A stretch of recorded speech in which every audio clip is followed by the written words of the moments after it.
Let's see. Test, test, test. Test, test, test, test. That audio looks good, I think. Full volume. It is full volume. Okay. Okay.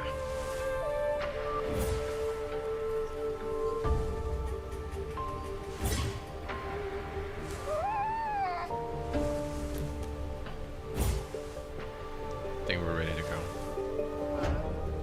Actually, let me see.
I think the audio should be good now. Let me test real.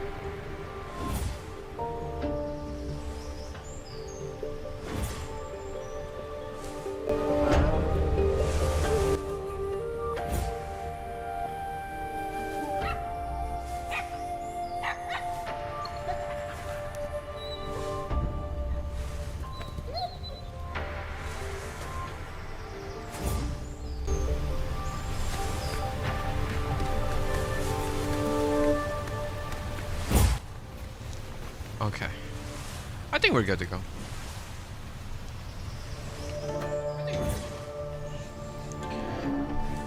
It seems like it's good to go so far.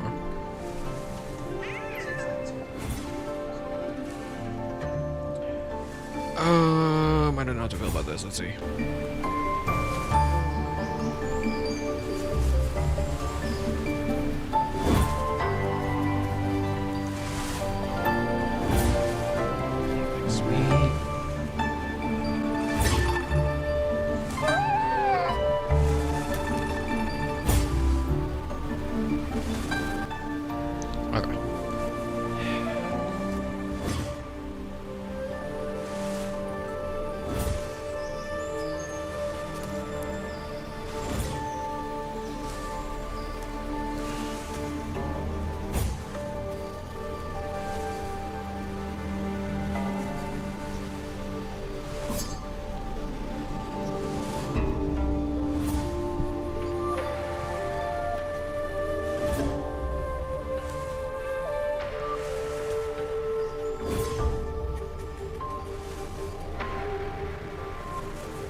I think all the audios and stuff is already good.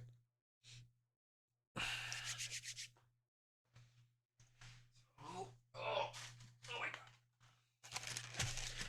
god. All the prep So we're done, ready to go. Let's see, how many minutes is this? Ooh, let's start this whole thing in 3 more minutes. So like it's gonna be like exactly 10 minutes. And maybe we should listen to the song too, because honestly, like technically, I should probably start doing my opening. So welcome everyone. My name is Lizzie Constantine, and today we're gonna be reacting to Wuthering Wave version 3.6 preview.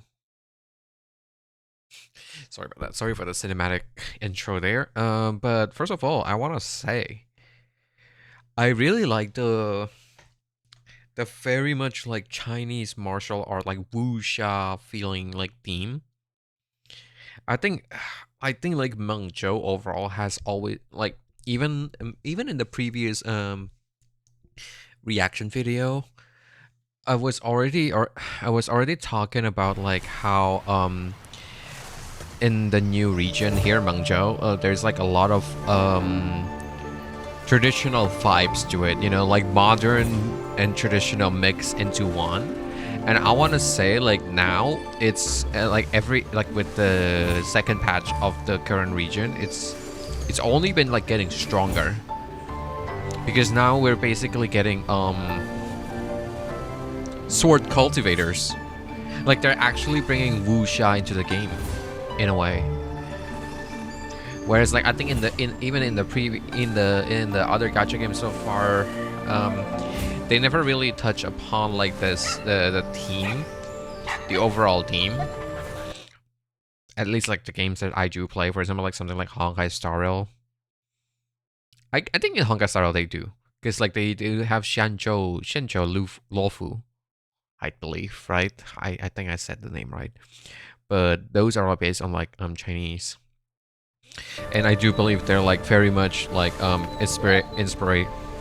inspired. Oh god damn it, English. Inspired by like the Chinese region, of course.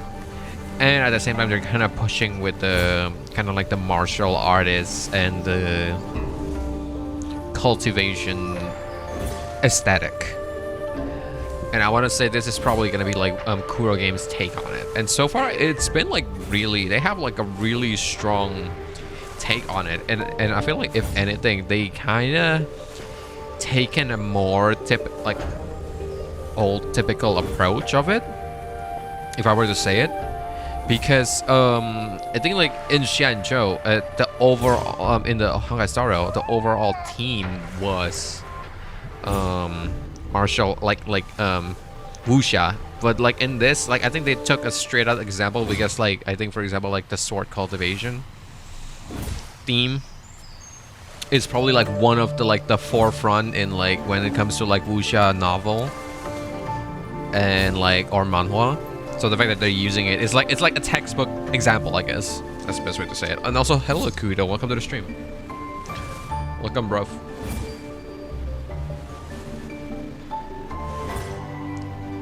Hope you're doing well.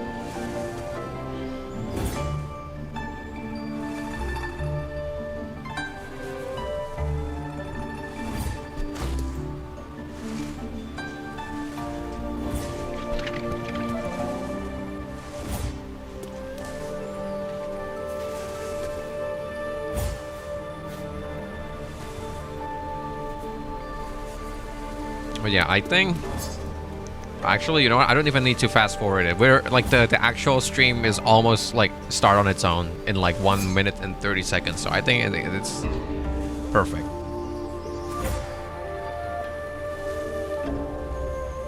But yeah, honestly, I'm looking forward to it. I'm always a big fan of like wuxia, like manhwa novels and like stories, like martial art and like cultivation and stuff like that, from like whether it is from like Chinese culture or like Korean, because like Korean also has its own take on it. So I am excited. I really hope they do well. Like I think one of the hardest kind of games you can find right now, like genre, is like actually finding like a game that kind of like touch upon like this like topic or this kind of like genre. this theme. It's not a genre. It's theme. So like a cultivation like Chinese martial art like game is like super hard to find like a good one. A lot of like the ones that I found usually is like this like 2D turn based or like base building and stuff like that. Like I can barely find like any action RPG games where like where the theme revolves around like Chinese martial art and like cultivation and stuff like that. So maybe Wuthering With can do it. Maybe they can deliver. 漂泊者们好，欢迎来到明朝3.6版本前瞻通讯，我是 Q 策划。大家好呀，我是策划弗拉。今天就由我们两个来陪大家聊聊明朝即将到来的3.6版本吧。距离3.5版本上线已经过去将近1个月了，不知道大家在梦州玄风地界的冒险还顺利吗？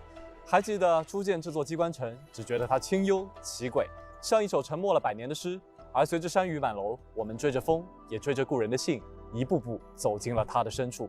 是的，在迷雾中辗转，在玄空斗苦战。And I do hope, by the way, like the audio is good. 也见证了他以玄灵之名 You guys just need to let me know if the 而 audio 岁 is 岁历经 too 波折采取来 low. 的岁主信物秀净，更是让我们觉醒了全新的力量，在惊雷破雾间劈开了前路的阴霾。不过说起来啊，3.5版本留下的尾巴可真不少。此前我们击败了在玄方城暗中作乱的木鱼，或者说是击败了他的一具傀儡替身，这意味着他的真身仍然逍遥法外。他引发的事件还留下了余波，多座旧亭隐患未消，军策府也因先前的变故变得人手紧缺。此外，玄方城乃至整个玄方地界都还有许多未解的谜团，这些让漂泊者想到了迟迟不现身的岁主星月湖。从岁岁之前与他的接触来看，他似乎另有 Audio 隐 is fine. 情。 Oh, thank you, thank 看来 you. 许多问题啊，都得身为御者的漂泊者亲自去探寻。 Do let me know 才会有 if 答案 you 了。if you need it to be changed. 我记得岁岁当 Like 初 maybe 就是在 louder 雾隐 or maybe 阁见到 quieter. 了星月湖的频率，取得秀净的。那这一次我们不妨再去那里找找线索吧。不过雾隐阁那地方可不太容易进，之前听岁岁说那里隐息雾弥漫，起路交错，稍不留神就会迷失方向。哎，说到这里，不知道漂泊者还记不记得之前给岁岁在迷雾中引路的那位神秘少年？当然记得，外号鬼猫窃灯。别看他表面漫不经心，手里还提着盏怪灯，可岁岁委托他摸清雾隐阁的构造，他悄无声息就把情报拿到手。没错，这名叫做景然的少年，可是潜伏在卓君堂里的重 Live 要 dub it 线 to 人， English. 和昭明商会 Oh man. 合作关系。他很可能啊和木鱼都有过不少接触了。I don't think I can do that. Like, cause I have the video actually a bit speed up, so maybe that's why like you can understand. But I will definitely try to like kind of like compress, summarize. I guess that's the best way to say it. Because like this is probably like like it or not, these are like a lot of like idle talk. Like I usually call it like business speak, right? And like advertisement speak, where they try to kind of like sound excited and stuff like that. But honestly, like, man, a lot of the times, like, unless like it's specific like hosts, usually like it's really obvious that they kind of like reading scripts. So like honestly, like like a lot of the times, I'm not particularly sold on like when they're like talking about this, like oh like he already crossed paths, like that. It sounds like they're reading a script. 懂了，卧底嘛。这么说的话，如果这次能再见到他，或许也能问出些什么新情报。说得对，而且这次啊，漂泊者还将与一位玄方地界传说中的剑仙相遇。Xuanfeng Legendary Sword Transcendent. We finally got it, guys. Sword Cultivator in my Gacha game. Finally.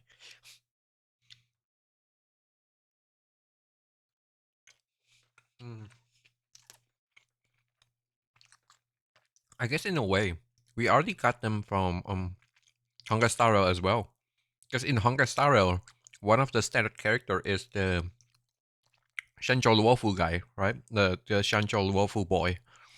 The guy with like the where he can like control like 3 swords or something like that. But I get this one is actually transcendent, because like that's literally their title, right? Sword Transcendent. I think usually like in the like in the Chinese cultivation manhwa, like transcendent is probably like transcendent is usually considered like I think a couple step above like normal cultivators, and usually they're usually basically at the level where they're like inhuman, I think like when they say transcendent is because they have like transcend humanity, and usually that means like the things that they could do is already like beyond human comprehension. So like the title itself already kind of like teases you and kind of like gives you information that like this person is like exceptionally good with swords. Like beyond human in terms of like sword skills. 关于他，民间可流传着无数的传闻。有人说他已经是一位得道的仙人，也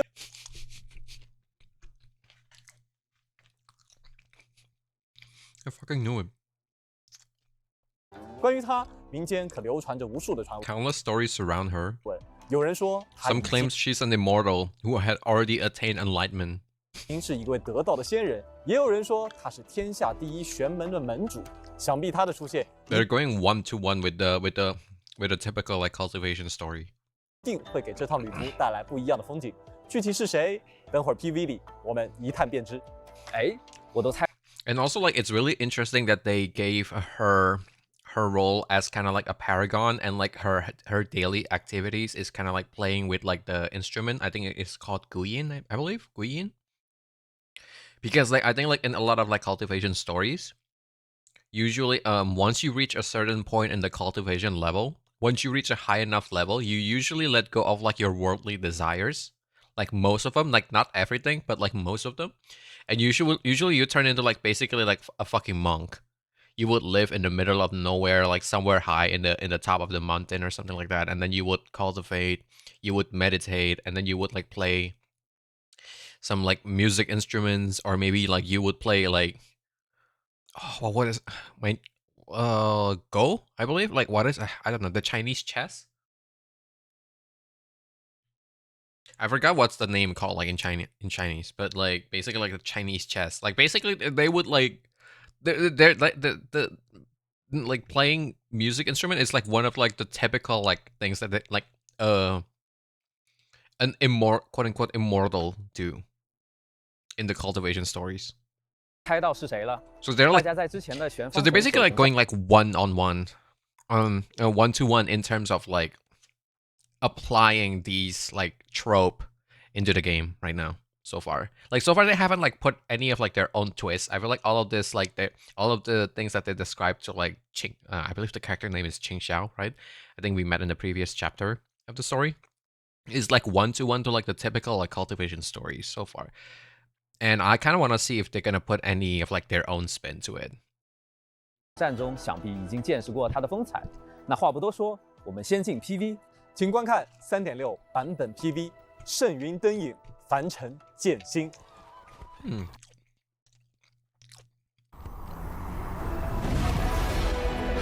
Holy wait, Rover's gonna fly on a sword. Let's fucking go. It would be so fun if we can actually have this as a like as a fucking vehicle. Just ride a sword, bro. Fly with a sword. We actually might. Wait. I'm gonna go back real quick. 多说，我们先 新 I want to see two things. First of all, like the title of the patch, 3.6版本 PV《圣云 Lamplight in Mirage and Swords Resolve in Heart. Okay, so the Lamplight in Mirage is probably gonna be like alluding to Jingran. I believe it's the guy character, right? And okay, if we just go by the title alone, Lamplight in Mirage probably means that like he's a shady character, which I mean obviously with his role as like an intelligent kind of like broker, it would makes perfect sense. But Lamplight in Mirage probably means like he's more than meets the eye. Like Mirage is, I think, like it's an illusion, right? That means like maybe actually thinking again, maybe it's like a double meaning. It could probably be like a reference to him because like his weapon is a lamplight technically. His main weapon. And at the same time, I think Lamplight in Mirage, in a way, is kind of it can kind of be described as like shedding light into like the illusion, right? Because like I think if you turn it into like a normal English, it's basically like lantern in illusion. Like if we were use a synonymous like words for it, Like that is much more common. Like lanterns and illusions. So light in like kind of like a bright spot in the middle of like the unknown. And then swords resolve in heart. Swords resolve in heart, I believe it would probably be, first of all, referring to the sword transcendent, obviously. But I think it kind of like also alludes to like the cultivation of sword. I think like if you guys never read cultivation stories before, basically like in order for you to like be a transcendent on a specific weapon or like a specific cultivation level, right? Like you have to be like truly focused and becoming one in the with nature. And if you're like a sword immortal, for example, you have to be one with the sword. Like I think there's like a stage or like a level where a person becomes one with their sword. And I think like swords resolve in heart probably means that like at some point in the main story, or maybe in the segue, because like that's how they're gonna do character stories from now on. Instead of like making it optional, they're just gonna make all of the character story like requirement. You actually have to play the segue. But the swords resolve in heart probably means that like at some point we gonna go back into, and we're gonna get a glimpse, maybe even, you know, maybe even a full backstory of Xiao's past. And probably we gonna like her resolve would probably be tested, or at least we would be shown of that scene, right, where like before she became a transcendent in sword. And whether like and I think at some point we're gonna be she's gonna be showcasing kind of like her resolve to do whatever it is that she's about to do in the story, obviously. So like the title itself already, it's kind of like, in a way, at least for me, it's kind of telling you like what is about to happen, which I guess makes sense. That's what title is for, right? But I think another detail that I want to see is that like if you guys look at the post that like Rover is doing with the while he's riding this sword, they actually full like, I think the one detail that I would I would kind of like pay attention to here is like actually his pose. So like the pose of like putting one of your hand in the back, and one of and then your other hand is like forming kind of like it's kind of like a Naruto like hand sign, like with this like two fingers standing up and the rest folding. I think like it's usually a pose that like cultivator use in like a wuxia story to kind of like fly with a sword. That's usually how they would like describe or like kind of like draw the characters when they fly with a sword. And I don't know why, but like the fact that they put the fact that they kind of animated him like this might mean that we actually get to like fly the sword like ourselves. Because like the problem, the thing is like if it's Xiao that is actually bringing us with the sword, right? He doesn't have to do the pose. That's how I feel. Because like if someone else is flying the sword for you, then you don't really need to do the flying pose, right? But the fact that they animate him as like doing the pose either mean two things, you know, whether like it can either mean that like they want to kind of like honor like the obviously the culture and the legend and like the stories, or this actually means that we might actually get to like control the characters at some point, like flying, like kind of like what we did in the AMAT like main quest in the Lahai Roy, where we get to fly with the mech. Or we actually might like, you know, we might even go a step further and we actually get to like fly with the sword in the open world after that. Like actually like, you know, the sword will be given to us after that, and then like, oh, now you can fly freely. Good. Like that would be awesome. That would be fucking awesome, bro. Flying with a sword. That'll be probably like one of the first few games that ever does that. I don't think I ever remember a game where like you can fly with your fucking sword, unless like it's a freaking Skyrim bug or something. But yeah, I think that's enough nerding around for me. Let's keep watching. We still got like 40 minutes of this program. All change in this world is but a shift in frequency.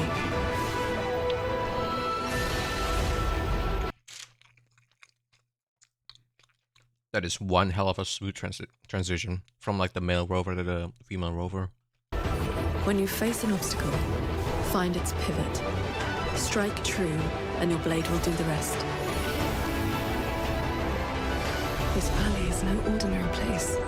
It may not even be real. New region already? Man. How the fuck are they doing this? For all the complaints I have with Gacha game, man, they're putting so much money into this game because like we got new region almost every single patch. Like that's insane. Making a new region every single patch, which you know, every patch is arguably like 1.5 months. You have to make a new region in like approximately like 1.5 months. I mean, like obviously they're not doing it like step by step like that, but like I'm just saying, like a new region almost like basically like every 1 to 2 months is insane. Endless restraint or quiet. Wait, why does this area look like Yuno's? Like Yuno's area with the moon and everything. I feel like it kind of like the moon in this scene right now. It kind of like it kind of reminds me of Yuno probably because like she's like the probably like the most recent character that kind of like has like a relation with the moon, I guess. In like at least like in this way, right? Because like the other mission where like we actually get showcased the moon is probably like the Amat, but in that scene we're actually fighting on the moon, right? Whereas like the other one is the collab with the Cyberpunk, which you know obviously is a whole different moon entirely. But I think like it has been like a concurrent theme, right, in Wuthering Wave where like the moon is always showcased in like a lot of like different kind of like visual effects. I think in one of the map region, the moon is kind of like floating out with like this like black goo. I think that was like in the Yuno's questline actually. And then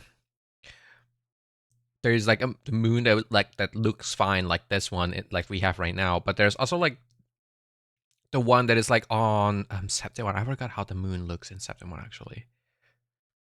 But I recall you can see it like in the September kind of like skybox. But this scene specifically, I always like scenes like this, but I don't like. It kind of reminds me a lot of like of Yuno's like scene, especially with like all the like the blue colored theme. I mean, obviously, like it's the same color kind of like color theme as like Xianxia, right? Like between Xianxia and Yuno. But I don't know. Like a part of me feels like they're kind of reusing the assets from the previous patch in some ways. Even though like they definitely it's just like this time instead of like overflowing with like blue effects, they kind of made it more subtle, and then they added like all these like ghost swords laying around the grounds. It's just like that's how I feel like. I feel like it's a bit like reused. But I wonder if there's like a way to kind of like immersively explain it, right? Where like for example, like the moon is actually connected to the whole like Solaris 3 like lore, for example, which like it can serve both as like a cost-cutting measure, like as like a way to reuse the assets, and at the same time as kind of like a good like storytelling piece. I want to say if it actually the case. Release. I wish to know what you can truly accept. Just like everyone else here, I want to make sure more people can live to see the sun rise.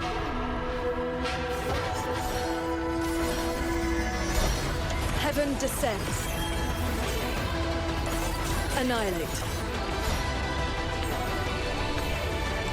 Wait, bro, that animation is straight up from Jinshi. Did she thought Xianxia had to like do the fucking sword attacks? Cleave the fog. This is like basically like a flashier Xianxia. A quick end to you. Pierce the sky. Shattering tunes. Rising steel. All my will. one strike. Gacha in the underworld.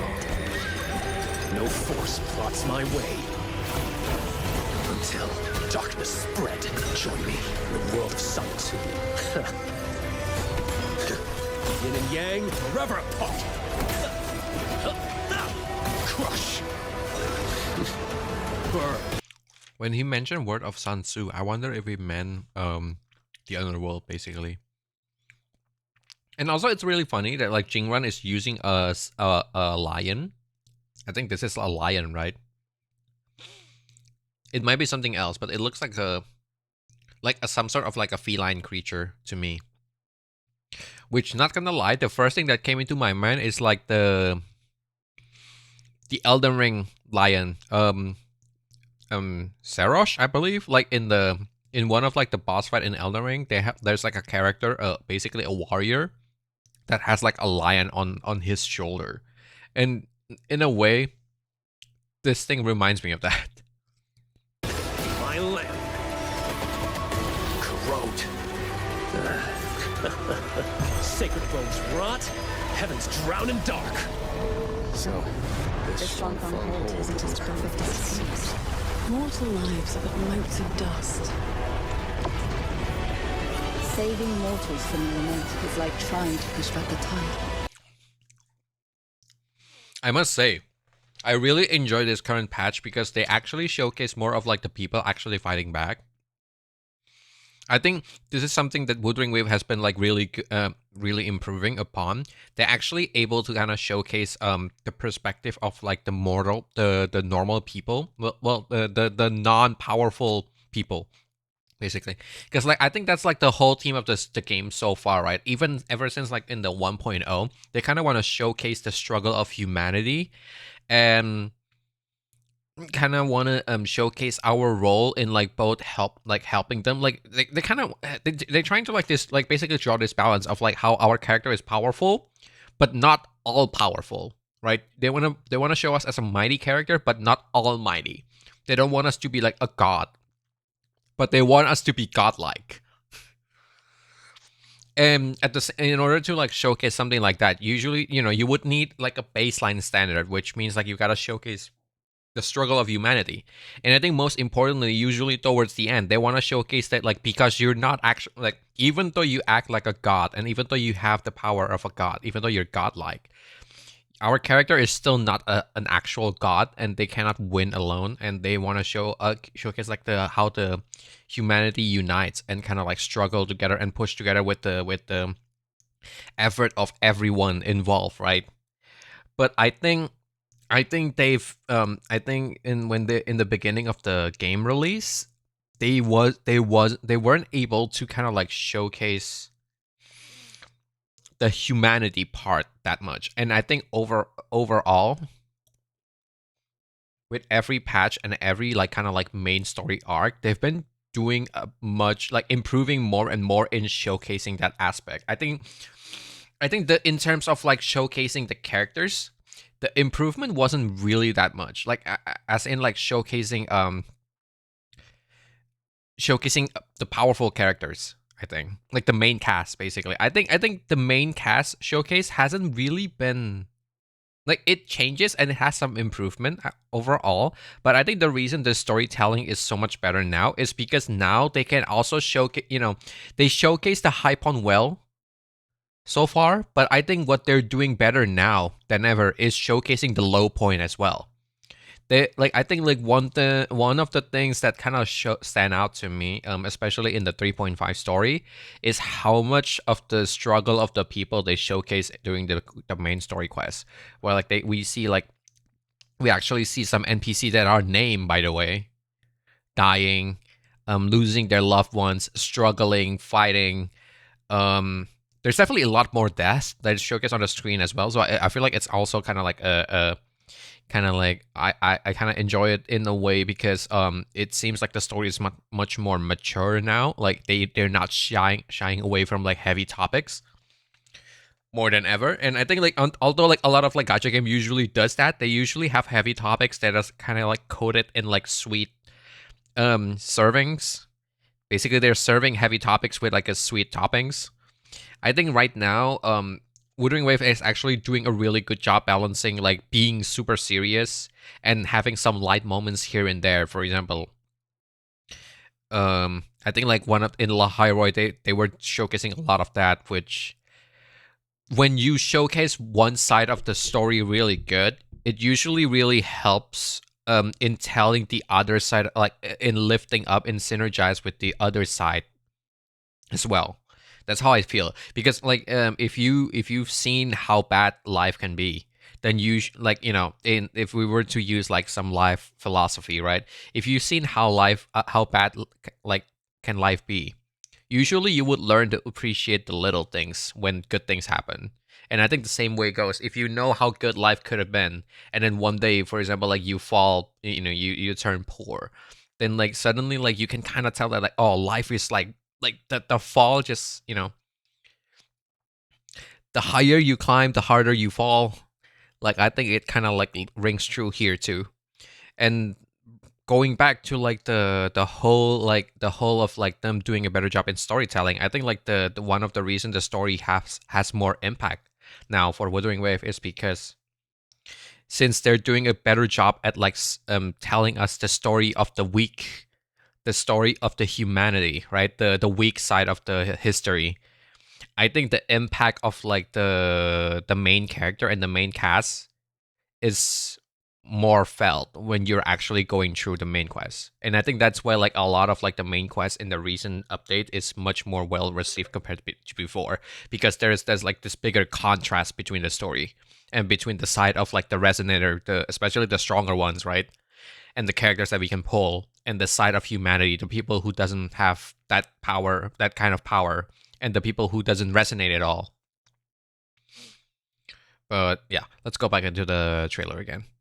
The tide always returns. Sure. But you don't win bets by not playing. Dang. You don't win bets by not playing. So what they're saying, guys, you should pull. You should swipe and pull, because you don't win by not playing, guys. Remember that whenever you want to play a gacha game, guys, you don't win by not playing.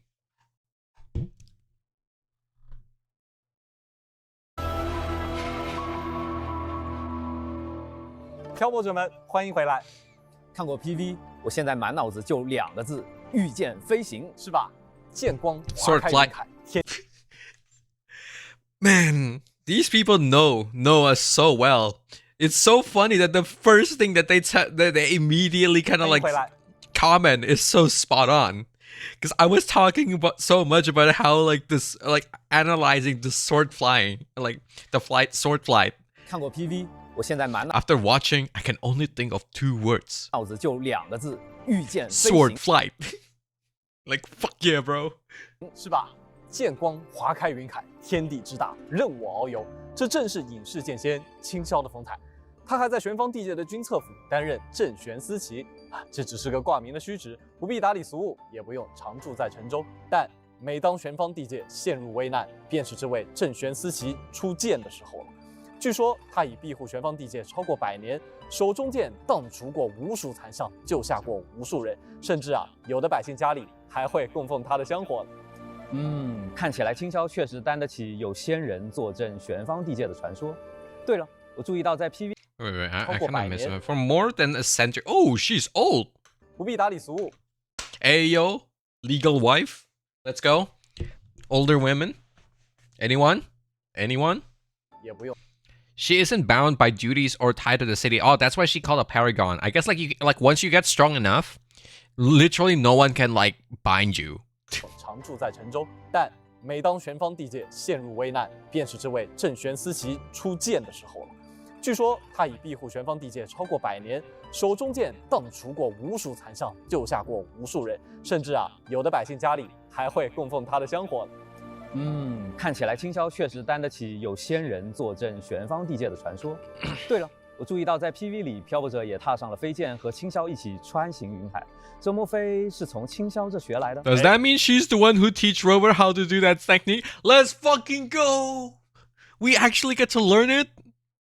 Now the question is, The question is, will we actually get to use them outside of story? Surely, right? Because like, like they do it a lot, right? Because like for example, in the cutscenes, right, Rover can actually fly with his like one wing, you know, as a one wing angel, right, with his Havoc resonance. But like, guys, he cannot even glide when you use the Havoc element. I wish like when we're sprinting with Rover, he would at least use his wing to like fly faster, like low level flight. Anything that kind of showcase like that his wing is functional, but like no, it only works on the fucking cutscene, guys. 这莫非是从青霄这学来的？哎，你说对了。虽然青霄向来独来独往 Live in 极少与人往来 seclusion 更不会收徒，但 Perfect 此番却肯将 She's 剑 willing 术 to teach Rover the way of the sword. Maybe this time we don't need to throw the swords anymore. The sword will fly. You know, like if you guys notice, there like Rover throw his sword so many times in like multiple cutscenes and even in fights. Like when he used Spectral Rover, his sword literally flies around, like, but it only flies around him. So it would be so funny if he can like instead of like flying now, like instead of like throwing the sword when he fights next time in the cutscene, he can just control it, and then it'll be like a fucking Jedi. Like you know, he'll be like a Jedi master, fighting with his sword from afar. 传授给漂泊者，大概啊也是因为他与漂泊者 Hey yo, hand holding in this economy. 之间的缘分。这位剑仙身上还真是有不少让人好奇的地方。这一回我们是不是要有一位剑仙师傅了？ We actually get to learn to fly. Oh, I'm so fucking excited already. 剑仙师傅。那么至于他此番下山所为何事，又为何愿意为漂泊者破 Albert. 这些答案， Hey Mango, welcome. Hope you're doing well. 就等大家在潮汐任务中亲自揭晓了。除了青霄啊 ，TV 里还有一位也值得一说，竟然在3.5版本里，他在迷雾中替人解围的潇洒身影让人印象很深。这一次，他也会在漂泊者的旅途中正式登场，并在漂泊者前往的雾影阁留下了一份重要的线索。哎，你别说，这位鬼猫妾的 Oh, would you look at that? He leaves a clue. Guess what? It's a lamplight in Mirage. Fits the title really well. Eating tacos at 2 a.m. here? Oh, don't worry. I'm also eating right now, eating pizza. 真的很有意思哎，每次出场都恰到好处，引方向、留线索，像是知道会有人来。不过这样反倒像是一种试探，这个神秘的少年究竟是何用意呢？或许等漂泊者真正遇见他时，就能摸清几分了。不过我可以确定的是，眼下玄方地界的局势仍十分复杂，各方势力暗流涌动，新的危机正在悄然逼近。并且啊，随着潮汐任务的推进，漂泊者也将步入一处神秘的所在，目睹前所未见的奇观。高空中航行着一艘艘。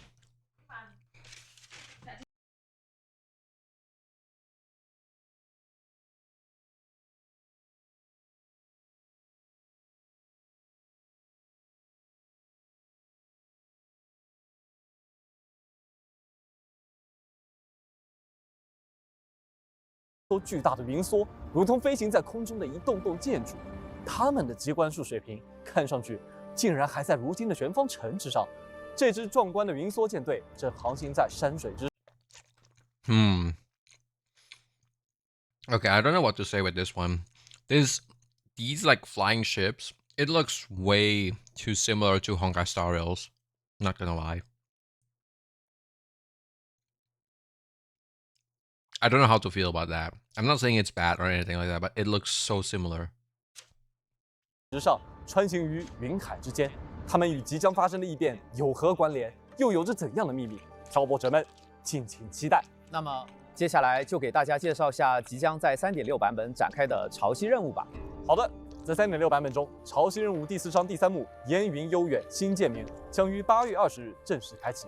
往事如烟，风云变幻。漂泊者将与青霄并肩深入险境，寻觅破局之机。守护众生的剑心因何而焕发光彩？无惧。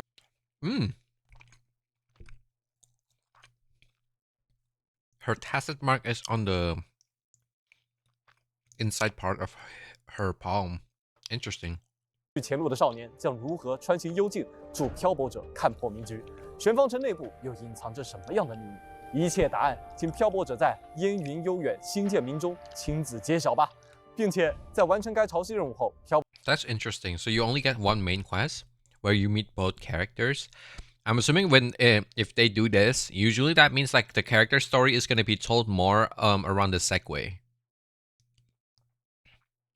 或者即可 And since like the name of the mission, the main quest right now is sword related, right? I'm assuming that we're gonna know more about the sword transcendent here, so Xianxia, and then we're gonna have like a small segue that talks that tells the story of Jingrun more. That's my take on it. 获取科考摩托涂装、云海飞渡、最强击魁小玉。此外，潮汐任务第4章幕间幽客消残生也将开启。 I 那 fucking 盏 knew 特别 it. 的提灯， I fucking knew it. Man, I'm so good at like this. 照见过井然怎样过往，而新的机缘也在悄然登场。值得一提的是啊，随着3.6版本 Interesting. They showcase Swami here. We actually get to fly with the sword. Let's fucking go. Oh, but it's limited. It's limited on certain areas. Fuck. Both Luke and Lucilla were segues, right? Yeah, and so is Dania. Almost everyone is segue actually in La Roy. The only story that is like main story is actually Amath. Oh no. Amath and Lene. Right? No. Actually no. Amath, Lene, and Mornier. I think it's main quest. Amath is like throughout the whole arc, and the in the beginning it was like Mornier and Lene. Because the segue, I think Lucilla, Sigrika, and Luke are all segues, and I think Hyuki is also segue. So yeah, 潮汐任务的推进， we 漂 get 泊 to 者 fly 将 with 体验 the 到 sword. 御剑 Let's 飞 fucking 行 go. 届时，漂泊者可踏上剑身，御风而行。比如在潮汐任务的部分剧情流程中，漂泊者 I 除了可以 hate 乘 it. 坐 You can 云梭 only fly in certain spots. 还能以御剑的方式穿越险阻，在云岚与深海中穿行，感受乘风而起的畅快。除此以外，在完成潮汐任务后，梦州、玄方地界也会出现一些可以遇见的地点，漂泊者可以在这些地方。 See, you can only ride it after you Oh wait, after you 希望 finish 带 the 给漂泊 story. 者不一样的探索体验。在特定的山道与楼宇之间遇见往来，脚下是 Bro, honestly though, this is so epic already. I still wish it's like a fully free flight, but it doesn't seem to be the case. Like judging by like the wind tunnel here, I'm assuming you have to follow it in order to use the sword flight. 玄方地界的层叠飞檐和青山绿水，相信这份属于剑仙的自在。 And I think I really appreciate the fact that they only let you do it after you finish the main story because it makes sense lore-wise. I'm always a big fan of like being like immersive about things and like trying to make the games and story kind of like as immersive as possible, and like only letting people like access certain feature behind a story if it makes sense. I think is a really good decision to do, personally. Because like I know some people prefer like if everything accessible up front, and you know you can do things easily and you can finish things quickly and then you get access to everything like fast. But personally, I really appreciate when like some things follow the flow of the story. Like if you never meet a certain character, then you cannot use them or you cannot interact with them, and then after you meet them, then you'll unlock them as like a playable character, or you unlock them as a hangout character and stuff like that. I think that kind of stuff just hits the right spot for me. 漂泊者们很快就能亲身体会到了。说起来，青霄除了剑法通神，琴艺也是一绝。哈抚琴时那份仙音渺渺、意境空灵的姿态，想必不少漂泊者看了也心向往之。哎，那正好，这次我们还给漂泊者带来了一个休闲玩法。 Oh, man. Following Where Winds Meet and Warframe, you can finally play with the Gucci now. Actual musical instrument inside our Warframe. I cannot wait to see people actually make music with this fucking instrument. If my experience with Warframe and Where Winds Meet is edited to go by, we're about to witness some insane performance with this. Maybe instead of watching the concert, the Wuthering Wave concert in like live, people are gonna just play it with this fucking instrument, bro, in game. It's just gonna be like a screen of someone's phone as they play this music. That'll be so funny.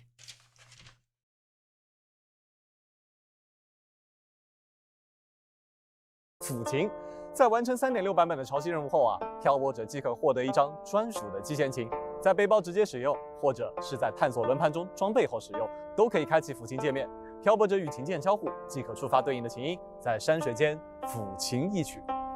漂泊者可以弹奏自己喜欢的曲目，或是即兴发挥，创作一段旋律分享给朋友，一定都很有意思。期待在梦中的山水间能听到漂泊者亲自弹奏的琴音，记得把你的作品分享出来哦。而在琴音之外，还有新的风景与奇遇也在等待着漂泊者。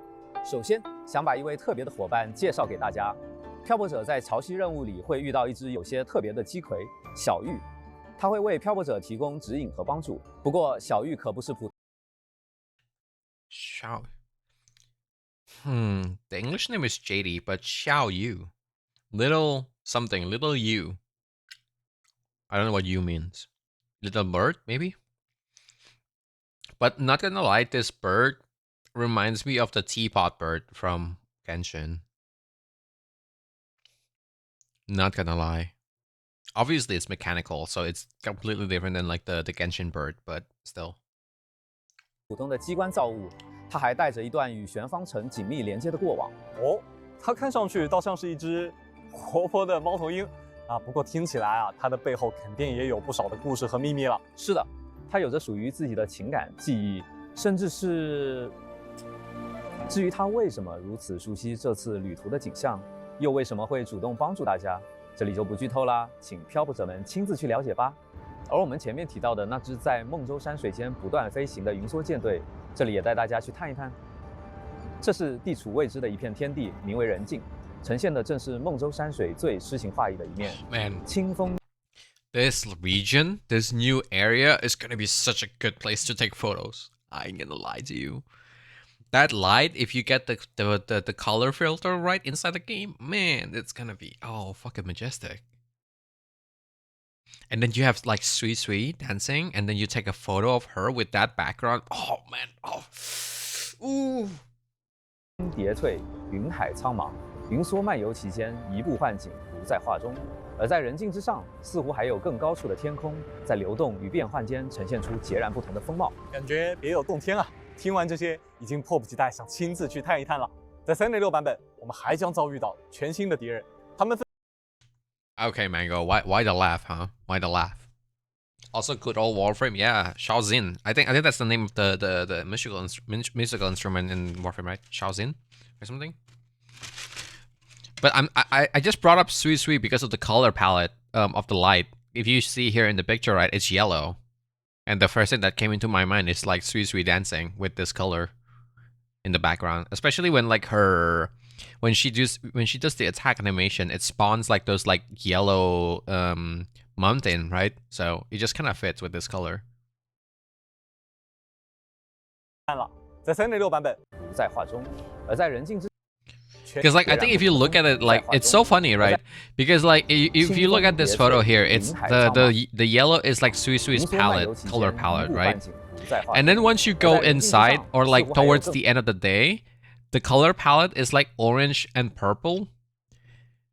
So it in a way it can either fit Xuanling, Yang Xuanling, or actually probably like Hasin, because like the red I think fits Hasin, like Shin. Which obviously we don't have the character yet, but I'm just saying the colors. And then like in the inside it's blue and everything like that, gloomy blue. And I want to say Xianxia, but I think Xianxia doesn't fit, because like Xianxia is always about like light blue. It's about serene and peacefulness. Let's see what character with such like a stormy like aura called Charo. Guys, this is the perfect photo to this is the perfect spot to take photos of Charo, guys. I know you'll hate me, but I'm gonna skip sin. I mean, I hate you in the when you told me that in the last stream, but honestly, like I'm over it now. Like it's, I think apparently she's gonna be like rectify. Yeah, from what I've heard, it's like rectifier DPS or something like that. I forgot. It's fine. It happens to the best of us. I'm pulling. Actually, no, I'm not pulling. No one can pull me, like, no one can pull me out of her, bro. Anyone who pulled me out is gonna be crowned as the king of England. 感觉别有洞天啊！听完这些，已经迫不及待想亲自去探一探了。在3.6 Can't 版 pull 本， me out of that. 还将遭遇到全新的 I 敌 ain't 人， gonna lie. 他们分别是天魁劫煞、群枭枪卫以及玉鸣蛇。其中最为棘手的当属强敌天魁劫煞 The。calamity of effigy. 这个鸡魁 That 真 looks like, what is this boss? What the 鸡 fuck? 仙灵华光烁烁，外形看着居然有些像一名仙人。没错，不过啊，漂泊者可千万不要被 An 他的外表 immortal 所迷惑。他与一只兄弟 What does this like spear movement reminds me of? What kind of like Chinese legend that like a character with this kind of spear, like Guan Dao? Like no, not that's the name of the fucking weapon. 汉的昼行鸡魁相伴登场，其灵活多变的 Someone's 战斗风格 dragon? 更是诡谲难测。一个是形如 In a way, it's kind of like Jian. In a 仙 way, 人的诡异 dragon 场 and 景 spear. 一位是为玄方出现的剑仙，这两位的交锋会是什么样的场面，倒是更让人格外期待了。没错，我们的黄龙残像记录要添上新的几笔啦，请漂泊者们小心应对哦，并且 This looks 天 fun 魁 to 劫煞 fight. 也将作为3.6 版本的全新声牌。 And I feel like it looked that oh Zhao Yun, Guan Yu, Chang Fei. I don't think it's Zhao Yun. Zhao Yun is if I remember, Zhao Yun's attack is always more about speed. Like his attacks are really fast. So I don't think that maybe Guan Yu. Maybe the Guan Yu is probably the one that I that came into my mind earlier. I just said the wrong name. Guan Yu. No, actually, Guan Yu my Guan Yu attack probably is gonna be like more forceful. I think Guan Yu is like the one with the halberd, right? With the Guan Dao. I think that's why the weapon name is that probably. Zhang Fei. Zhang Fei is the same vibe as fucking. It's Guan Yu actually. 可以被漂泊者们获取。那么接下来，我们也给漂泊者们介绍一下即将在新版本正式登场的全新共鸣者吧。没问题。在此之前，明先让我们稍事休息，给 Let's 漂 take 泊 a 者们 short 送上 break. 本次前瞻通讯的第一个兑换码，请漂泊者们及时进入游戏，在设置界面兑换领取哦。 The Heart of Sword. Heart of Sword. If you guys haven't redeemed the code, that's the first one. 漂泊者们，欢迎回来。那就让我们继续吧。我们先从清霄开始聊起吧。庆霄，没问题。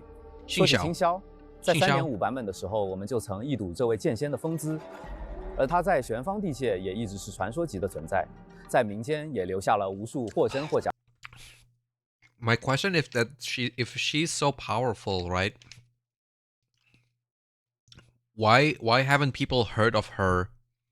Why haven't people heard of her outside of Huanglong? That's what I'm sometimes see. This is something that I'm really confused about sometimes.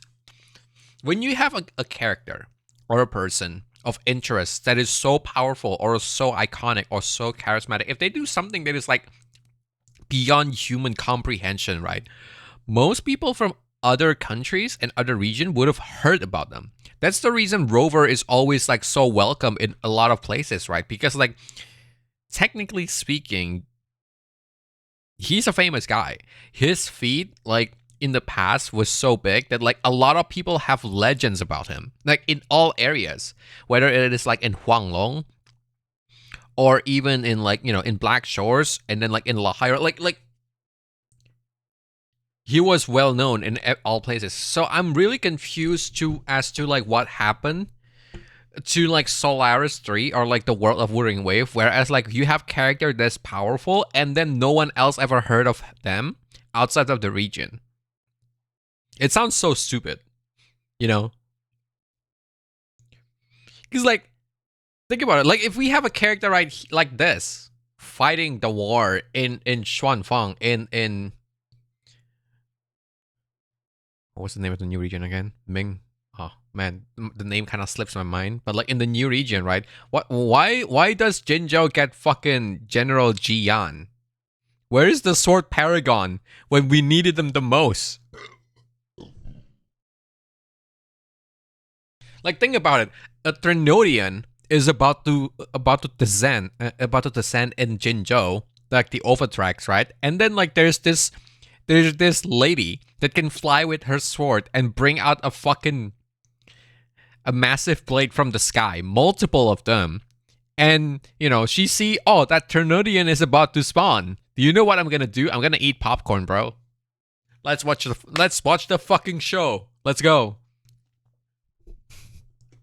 It's the same issue as, like, you know, when Spider-Man struggles in New York, right? Or in Brooklyn. Like, what happened to like all the other what happened to all the other superheroes? Where the hell are they? Right? It's the same thing with Marvel.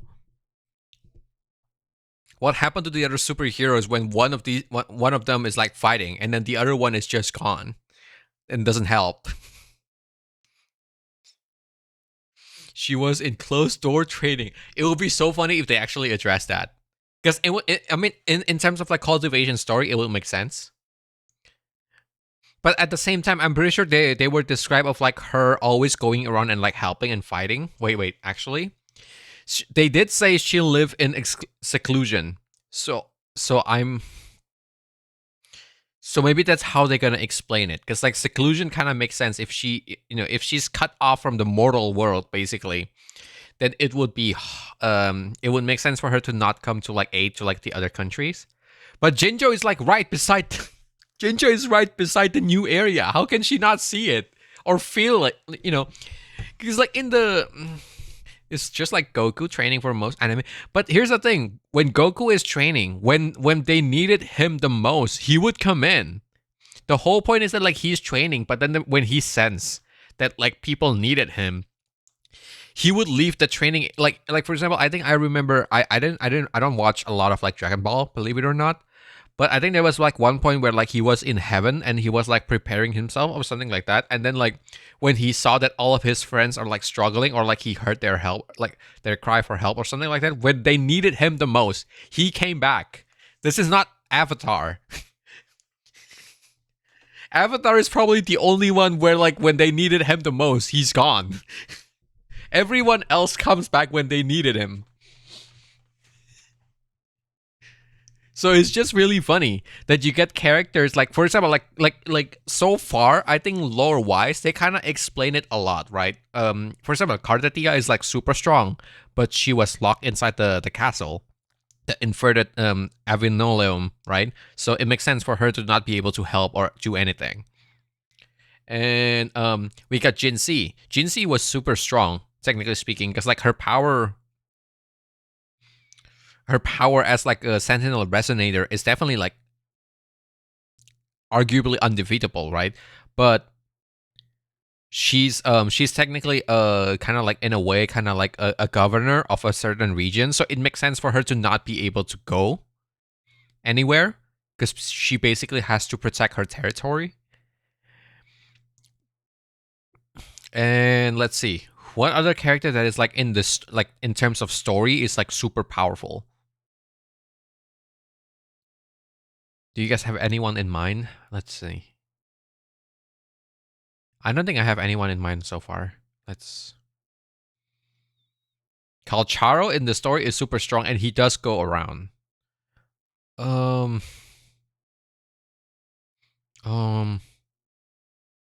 Shit, I actually cannot think of anyone. Maybe this is the first case of this game, I guess, where like a character is so powerful, it kind of makes you question like where were they when the world needed them the most? I cannot think of anyone right now. Calbrena does go around. And she is strong, to be fair. Augusta is strong, but she's on the same case as... Augusta and Juno is strong, but they're also in the same case as Jinxi. They cannot leave their own region. And also, technically, they were all under the influence of, like, Cristoforo. Like, the whole region is. Isn't Calcharo so strong he corrupts himself when fighting? I actually haven't read a lot of, like, his lore, but his power does involve, like, transforming, right? He's, I think, like one of the few character that actually has a second form in some ways. Because like when he fights, when he uses his ultimate, he actually corrupts himself. I think his power involves like turning himself into a tacit discord. I think like that's part of his power. And that's why when he uses his ultimate, he changes kind of form. I wish it looks cooler, but like obviously standard character doesn't get that much love. But let's keep watching because like there's still a lot of this video. 假的传闻，由此也有了不少名号，比如仙子、真人、 Transcendent, 思琪。 Perfected One, 无论有 Paragon. 什么名号，他都是今宵。清冷淡漠、轻易出尘，是他给人的第一印象。听闻啊，他大部分时候都会在清幽高耸的山峰上修行，与尘世保持。So far, it has fit my description of her earlier, right? She is like basically the perfect depiction of a cultivator from the Chinese culture. 距离 Like removed from the world, detached and stuff like that. But like as I said earlier, as long as you're not a fully transcended person, as long as you still have some humanity inside you, there's no way for you to be fully detached from the worldly affair. And I think that's like why in some ways actually no. I think that's what we're gonna see early, like next probably, where like we might actually see a part of her, like her that's still human. 可每当玄方有难，他的飞剑便会随风而至，驱逐残象，庇护百姓，数百年来间从未间断。是的，就是这样一个看起来不问世事，甚至有些疏离的人，却总是在紧要关头为尘世出现。怪不得世人常说玄方地界有仙人坐镇。传闻中的仙人也好，真人也罢，清霄与玄方地界的成员远比我们看到的要更为深远。那么接下来就正式给大家介绍守护众生的仙人剑。 Man, if you not looking at the story, right, in some ways, it kind of shows how much Rover has fell in terms of power level. Because now there's someone that is only 100 years old, and they're already way stronger than he is right now. Me, a 10,000 years old guy, losing to a 100-year-old girl. 清霄。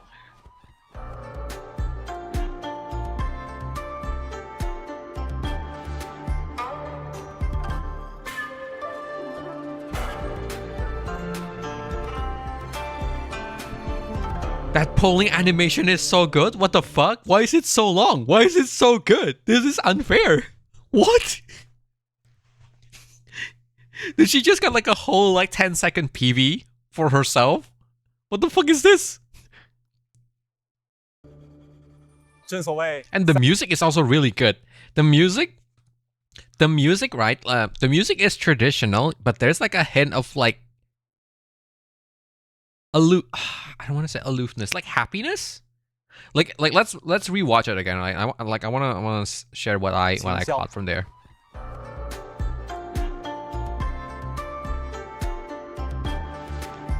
Bum bum bum bum bum bum bum bum bum bum bum bum bum bum.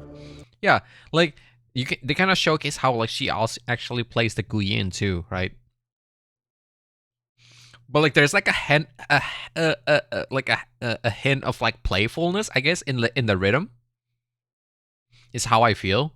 So like even though like she's all this like elegance and stuff like that, I feel like it kind of showcased that like she has a side of her that is like playful in some ways, which we'll find out later, soon enough. Sooner or later we'll find out whether I'm right or not. But for now, that's my take on it. Is that like she's one of those characters like. I guess a lot of characters are like that nowadays, but she's one of those characters with a gap moe, probably. She has like, she looks this detached. Like in the anime, she's basically like, what was it again? A kudere? A character that is like, seems like aloof and detached and doesn't like really have a lot of emotion, but actually like once you know them close enough, they actually had a lot of like, a different side of them, in a way. 正所谓三尺瑶琴三尺剑，画面里的清霄一手负剑，立于云岚之上，眸如霜雪。 I really want to get her now, if only to just get that fucking mini trailer. 抚琴弦，这便是沉入琴音的他。仗剑时凌厉如霜风朔雨，抚琴时清雅如清泉明玉。一动一静皆是静心。Xianxia素来秉持清净无染的修行理念，修行以剑入道，剑心通明。3尺长剑在他手中，世间虚妄皆可展开。他也通晓音律，平日里亦会以琴修心，琴心即剑心。指尖拂过琴弦时，便会有温和的剑意伴着琴音溢散而出。琴剑双绝又冷面热心。这么听下来，青霄身上的那股仙气并不是不近人情，而是 Look at the description. 恶心。 A master of both. God damn it! I'm still reading. 琴音溢散而出。琴剑双 As a master of both the sword and Gujin, outwardly reserved yet gentle at heart. Outwardly reserved. That's such a really good description of like someone that like with a two-face in a way, like not in a good way. I'm not saying two-face as in like a liar, but two-face like having like two different side of her, 双 right? 绝又冷面热心。这么听下来， And then through these details, 青霄身上的那股 it's clear that the quote-unquote immortal aura around Qingxiao doesn't make her feel distant. Why do they put a quote on the immortal aura if she's technically a cultivator and a transcendent, right? That means like that means she's not fully detached yet.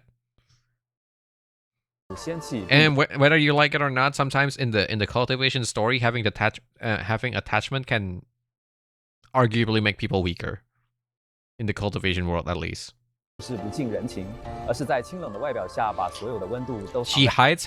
She's hidden all her warmth within her blade and her music.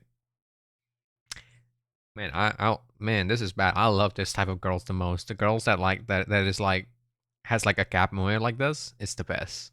了剑锋和琴弦里。正是，漂泊者们可能有所不知啊，黄龙的修行者群体向来有一套独特的行为准则，轻易不插手世间纷争，以免沾染尘缘与因果，给自己的心境增添纷扰。那听起来，青霄一直 Hey yo. Hey yo. 做的是下山救人， Is this like her heart demon? 庇护百姓，岂不是和这套准则 与因果，给自己的心境增添纷扰。那听起来 Yeah, see? She has like a playful side of her. Is this like one of those gonna be like alter ego of like the characters? Because like we know like in Wuthering Wave, they also really like showcasing their characters having an alter ego, like a different side, like a completely like different personality of them. And they do it with a lot of like the characters that they have, right? Almost all of them actually. And now we get to see, and like as you guys can see here, the alter ego that Qingxiao has is really playful. I already got the proof right here before we even play the story.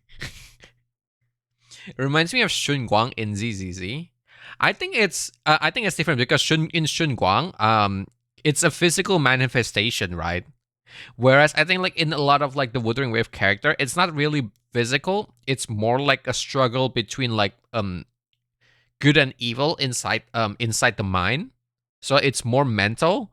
Whereas like Ye Shen Guang is literally, she has two form.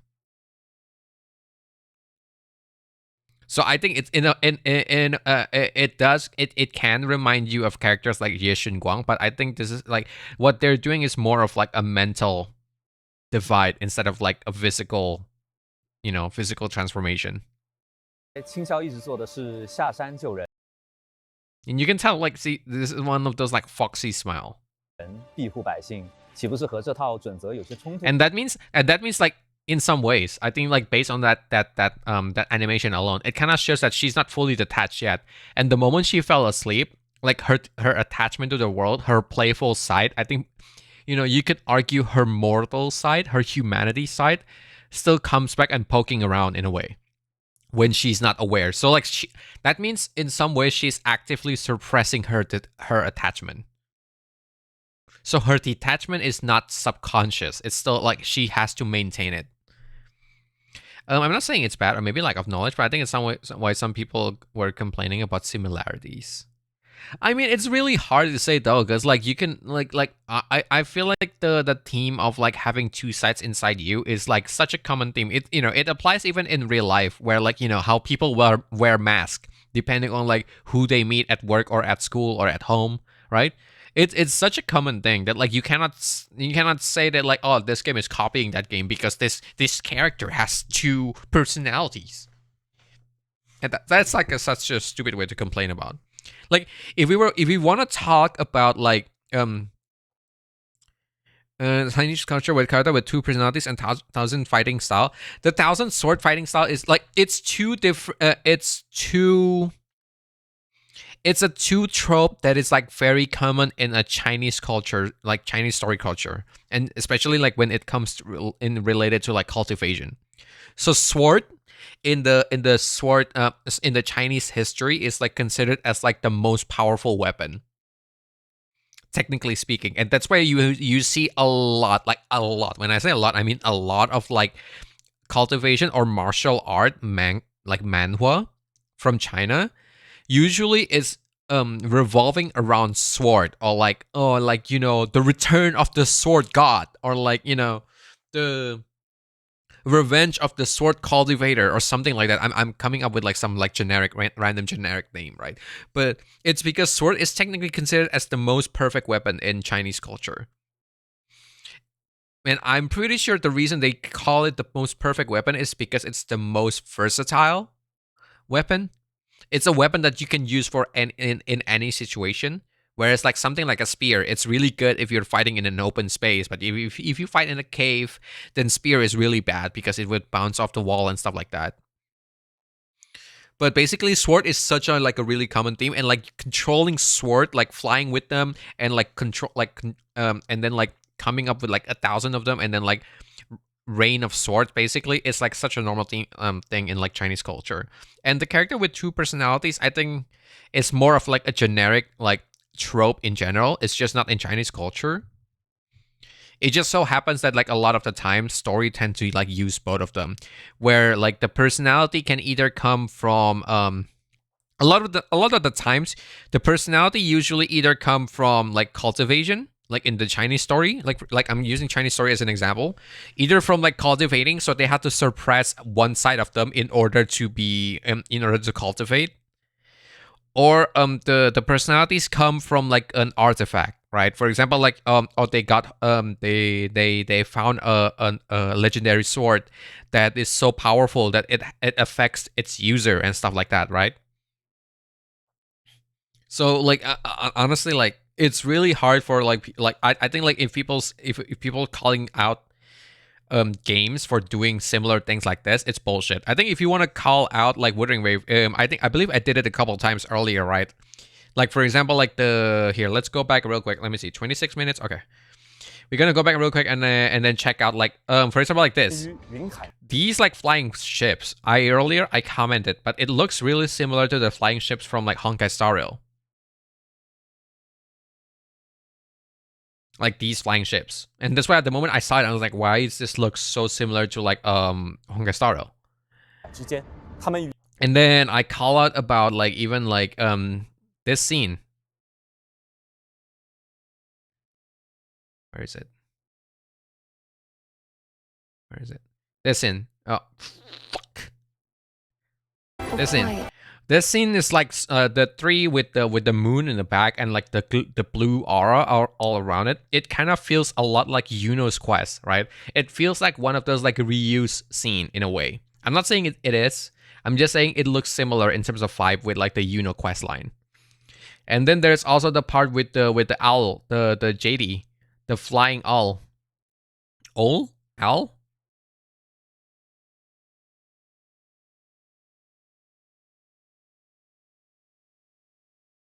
I can't find it. But basically there's like the bird, the robot bird earlier, right? The mechanical bird. That kind of reminds me of the teapot bird from Genshin Impact. So it is absolutely like if I want to call something out, I would probably call out those stuff that like looks like stuff that doesn't have to be similar, but for some reason they chose the similar. Here, I found it. Here, this robot kind of reminds me of the teapot bird. I'm not gonna lie. But obviously they did their own spin, right? Because this is, first of all, this is mechanical, and second of all, their function is not related to house or teapot whatsoever. Hopefully. If anything, she looks like a. This bird looks like. You know what it reminds me of? This bird reminds me of a fucking Bakugan. I just realized it reminds me of a Bakugan. I don't know if you guys know what Bakugan is. Let me show you.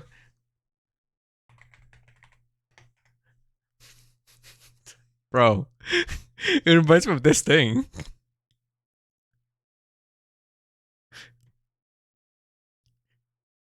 Not gonna lie, it looks like it. I ain't gonna lie though.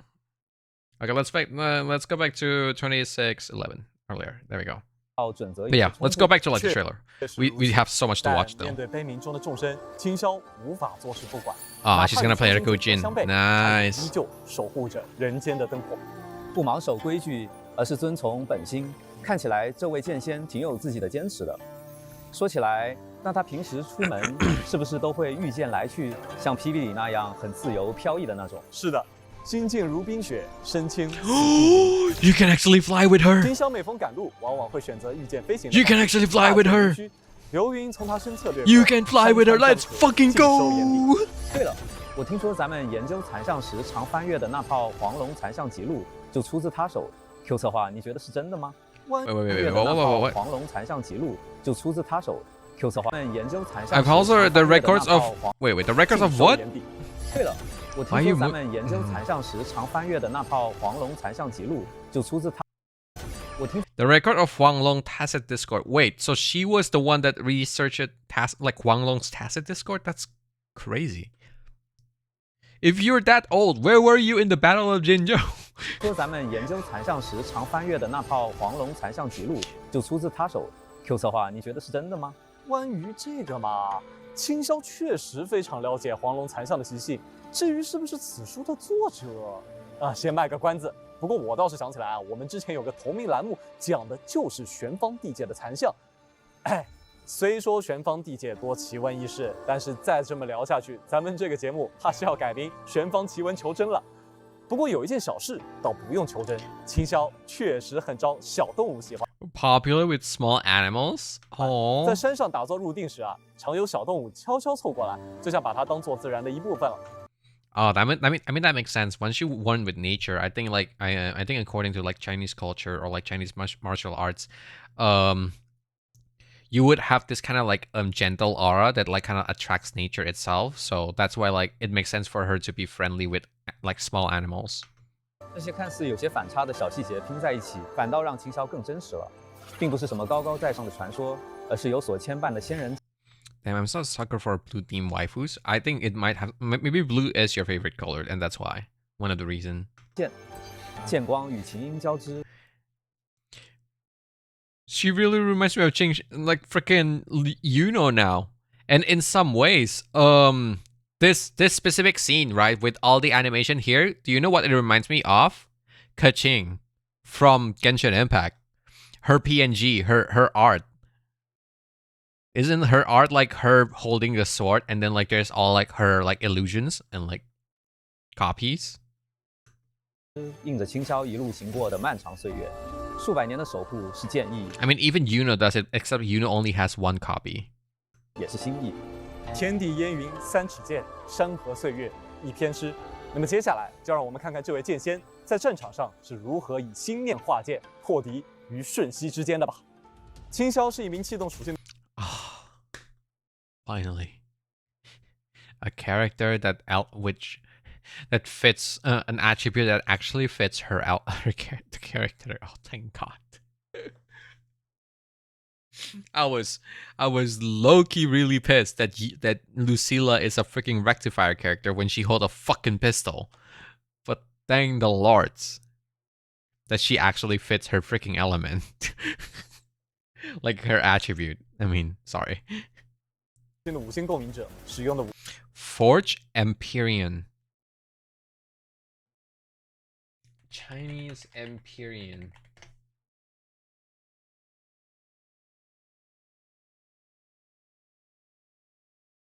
I wonder if the boss is like based on an emperor.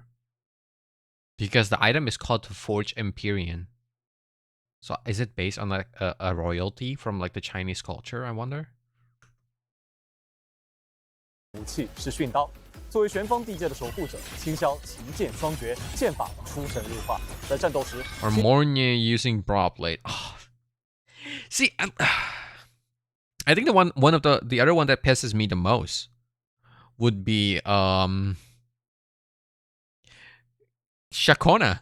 If we go back even further back, right? Shakona, she's a pistol with a freaking with a mic. Being fusion on the light blue team. Who's that? Amas? Light blue is because like Galbrena is dark blue, right? Mornie being a fusion on the light blue. Wait, isn't Mornie closer to white? Like pearlescent white? 青霄既能辅行退敌，将剑翼融于音律中攻击敌人，也可持剑近身，或是脚踏飞剑穿梭于天地之间，对敌人进行打击。一剑震山河，前音定风波，伴随着不同技能命中敌人，青霄会跟。See, but like if you think about it, it makes sense because her weapon is lasers, though. It would make sense for lasers to be like fusion because it's heat, right?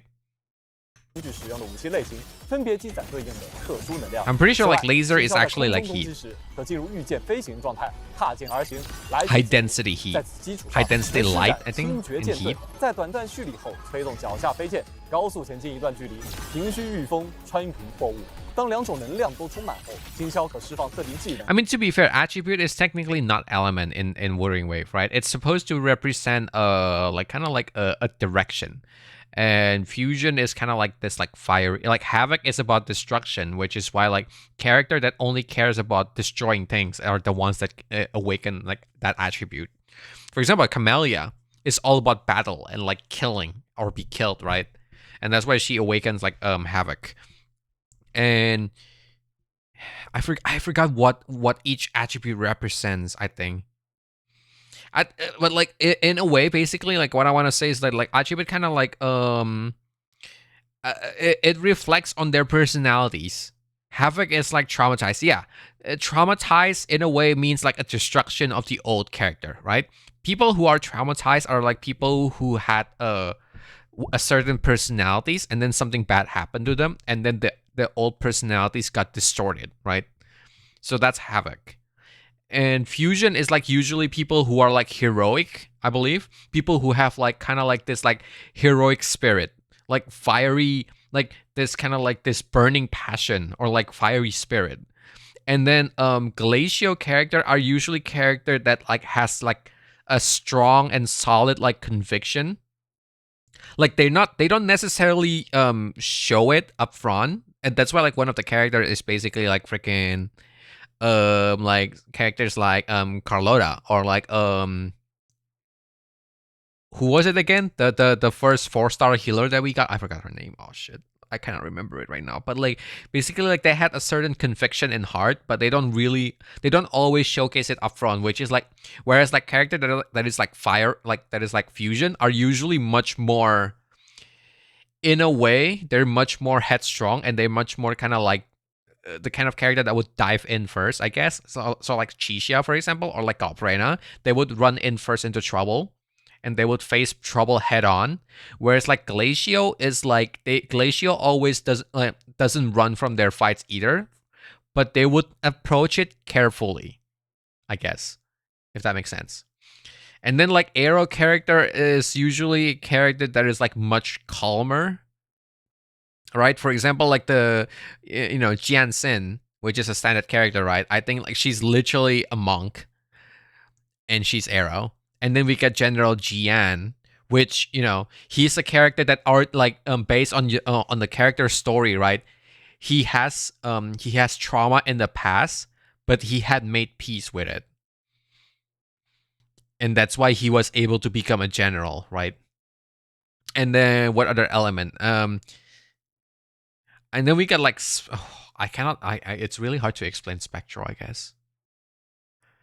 I think Spectral are like those people who think that they have like a higher calling in some ways. Like people who feel like they have like a bigger, like people who feel like they have a bigger responsibility to fulfill. What are the characters? Let's see. Phoebe has a fate, Phoebe had fate. And Zani, even though like she's overworked, I never thought about element this way. Well, it's because and that's why that they did not call it elements. They call it attributes. It's basically a person, a person's attribute, right? Which you could call it's a different way of calling it someone's personality. So, for example, Zani is a superhero. Zani is an vigilante, right? At night, kind of like Batman. And you know what Batman is about? Like Batman is about like a person who decided that he was given a power and he's gonna use it to like with great power comes great responsibility, and like he decided to kind of like save Gotham, right? And that's how Zani basically acts, where she works during the day, she works super hard, and then at night she went out and saved the world, or tries to at least. And then there's Jinxie, which after given a second chance by the Sentinel, she decided that now like people's life, especially in Jinzhou, that is like within her jurisdiction, is her responsibilities, and that she needs to be there to like kind of like protect them. Let's see, one other character that I like Spectral. Farina, funnily enough, after losing her parents, right, she started doing research on the flowers and stuff like that, right? I believe I haven't read the story, so I don't want to claim anything. But I think there is a good reason as to why she's like kind of like researching like flowers and stuff like that. And it's probably more than just hobby. I think there's like a bigger reason as to why she's trying to like be knowledgeable in like plants. And you can even and then there is also Electro, I guess. Like Electro is character that like usually can be a bit unhinged, right? Wait, actually, let me think.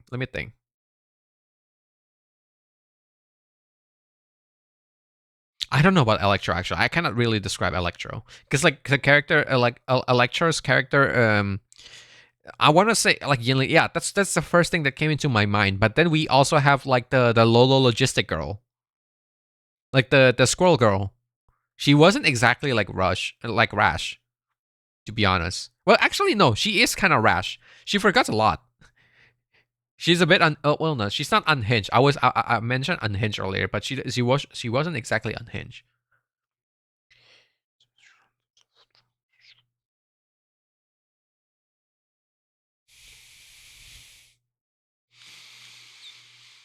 What other characters are like Electro?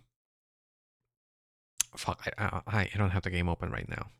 Calcharo? Yuan Wu? Lolo Logistic? Lumi? Yeah, Lumi. The one that always say like, eyes on the horizon. I cannot do the voice. I don't know how to describe it. Probably I'll probably have to like look into more of the character to kind of like draw a conclusion, not gonna lie. But I think that's like that's way above the scope of this stream. This stream is about reacting to this video, so let's get back into it, I guess. 御剑凌空，星剑合一，进入坛体先生形态。此时的青霄可使御万剑，斩灭邪祟，并积累星剑意。当星剑意充满时，青霄可抚琴调律，无数飞剑将随弦音律动，引动剑光自剑阵中。I'm sorry, no, it's not your fault. I just have that habit of like really, like, like I'm a nerd at heart, I guess. I don't know if I am. I feel like on some level I don't really resonate with the word nerd. But I think like on some areas I do feel nerdy. Yeah, I do feel like I can be a bit nerdy at times. I like the passion. Oh, thank you. I appreciate it. It doesn't really I don't think it's exactly a good selling point like most of the time, at least like socially speaking, but I appreciate it.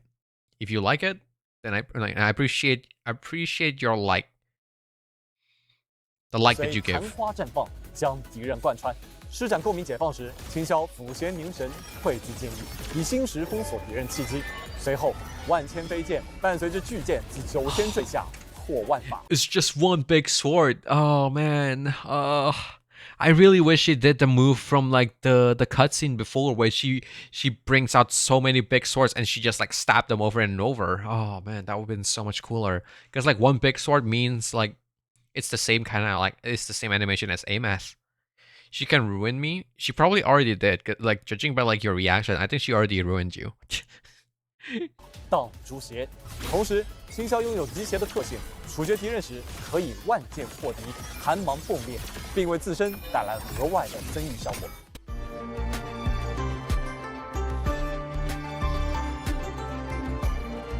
在3.6版本，全新五星驯刀云狼。You can also tell from the sword, the music of the sword, it has the same vibe as like her actual character animation too, where like the song is super traditional, but like with a hint of like kind of like happiness and like kind of like this like cheery vibe to it. Caught? Yeah, bro, I've seen it from a mile away. 狼将同步上线。纤巧精致，温润如玉。云狼这个名字也恰如其分，仙气飘渺如云，美玉素白为。Wait, let me refresh my model a bit.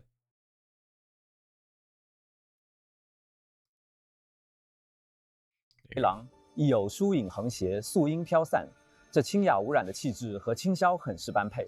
是的，据说在青霄早年云游黄龙时，云狼便 I like that they now do animation for the weapons, not gonna lie. 除恶念无数。云狼通体由素白瓷胎锻成，触手温润，一只白眉盘绕鞘身，清冷高洁。出鞘时，洁白花瓣随之散落，凌厉剑意化作如烟如云的剑气，铭文灿灿流转其间，熠熠生辉。青霄 Oh, and I really like that her sword kind of feels ethereal. And it kind of really fits her character as a sword transcendent, right? Where like even the sword feels like it has transcended normal sword. Like the vibe. I'm not saying it is, but like the vibe that it gives. 素来诚心精进剑意，正因这份澄澈不染的剑心，方能驾驭这柄辟邪仙剑。剑过成名，心向成名。希望云狼在青霄手中可以一直伴他纵横世间，诛邪除祟。介绍完青霄，是不是也该请出下一位了？如果说青霄是远离 It's so funny because Jingran and Qingxiao in a way kind of represent the two sides of the world, right? Qingxiao represent immortal and transcendent, which means like she's above the humanity, right? Above the world, which you know kind of corresponds with heaven, right? And then the other character is Jingran, which is the nether realm you know. I think like he was called like the cat of the nether realm or something like that, which represent like purgatory or hell, right? So it's like it's really interesting that they're running at the same fucking patch. 中仙，那么接下来的这位就是满带人间。 I guess this is gonna be like a good kind of throwback into like the talk that I have earlier about what Wuthering Wave is doing really well right now, which is showing contrast in stories, right? And now I think this is like the perfect example of that contrast. We got a character that basically represents heaven, and then we got a character that basically represents hell. And I think having those two characters around and like working together and like showing up in the story and kind of telling their life story like kind of like interchangeably, I think it's gonna help elevate both of their story, because now you get to see both extreme, I guess, in some ways. You know, you get to see the side of heaven, you know, the light side and the dark side at the same time. 烟火气自如穿行阴阳两界的江湖客。是的，虽说漂泊者在3.5版本与这位江湖外号为 Cat of the 鬼猫 Netherland 窃灯的少年并未直接碰面，但是他那奇怪的灯、异色的瞳孔、特别的深横位置，以及带着点狡黠激烈劲儿的说话语气，确实让人印象深刻。不错，竟然既是快意江湖人，又通诡谲阴阳事。刚刚你也提到了他的几个特点，那我们就先来说说他最显眼的特征之一，那盏形影不离的灯。毕竟他外号里就带着灯字，分量可想而知。仔细看，灯里还跳动着幽幽的青色火光，看上去竟有些像明火。这盏灯名为命灯。Lifeline. 明火常人不灭，据说 Eternal 可以 infernal 逆转阴 flame. 阳，以寿命为代价换取强大的力量。以寿命为代价，那岂不是相当于燃烧自己的生命？可以这么说，但井然似乎从不在乎，他活得自由张狂，快活如火，不信命也不认命。听起来他带着 That is so funny though. You know what's funny, guys? If you guys pay attention to like the currently available Sonata set in the Wuthering Wave, Jinra's set is basically maximum HP increase. So they're actually going like full like kind of like immersive lore, because I think what's gonna happen is that when he uses his skills, he's probably gonna have to trade his life, which means like he's gonna reduce. He's one of those characters that's gonna like sacrifice HP to like deal certain deal effects or shit like that. He's gonna be a character that's gonna have a lot of like mechanics that is like involved with HP, and also like it's. I'm assuming it's gonna be HP scaling too, which is gonna be really funny because like it's like after this description, this really kind of like fits now. It kind of 又 clicks. 不受拘束的少年义气。那话不多说，让我们一起来正式认识一下景然吧。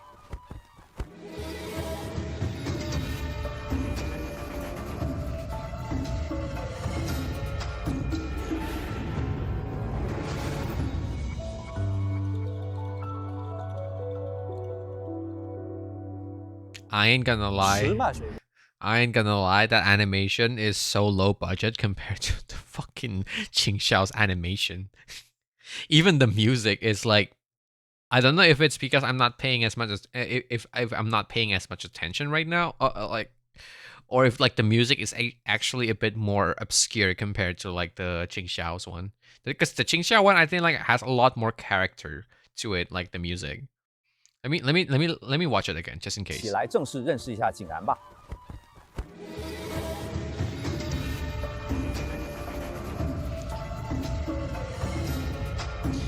I mean, there's some character to it. There's a bit of like eeriness to like the music, so it kind of like makes sense. And like, there's also like a bit of like some of the part of the music that kind of represents like hell, or at least like kind of like the nether realm.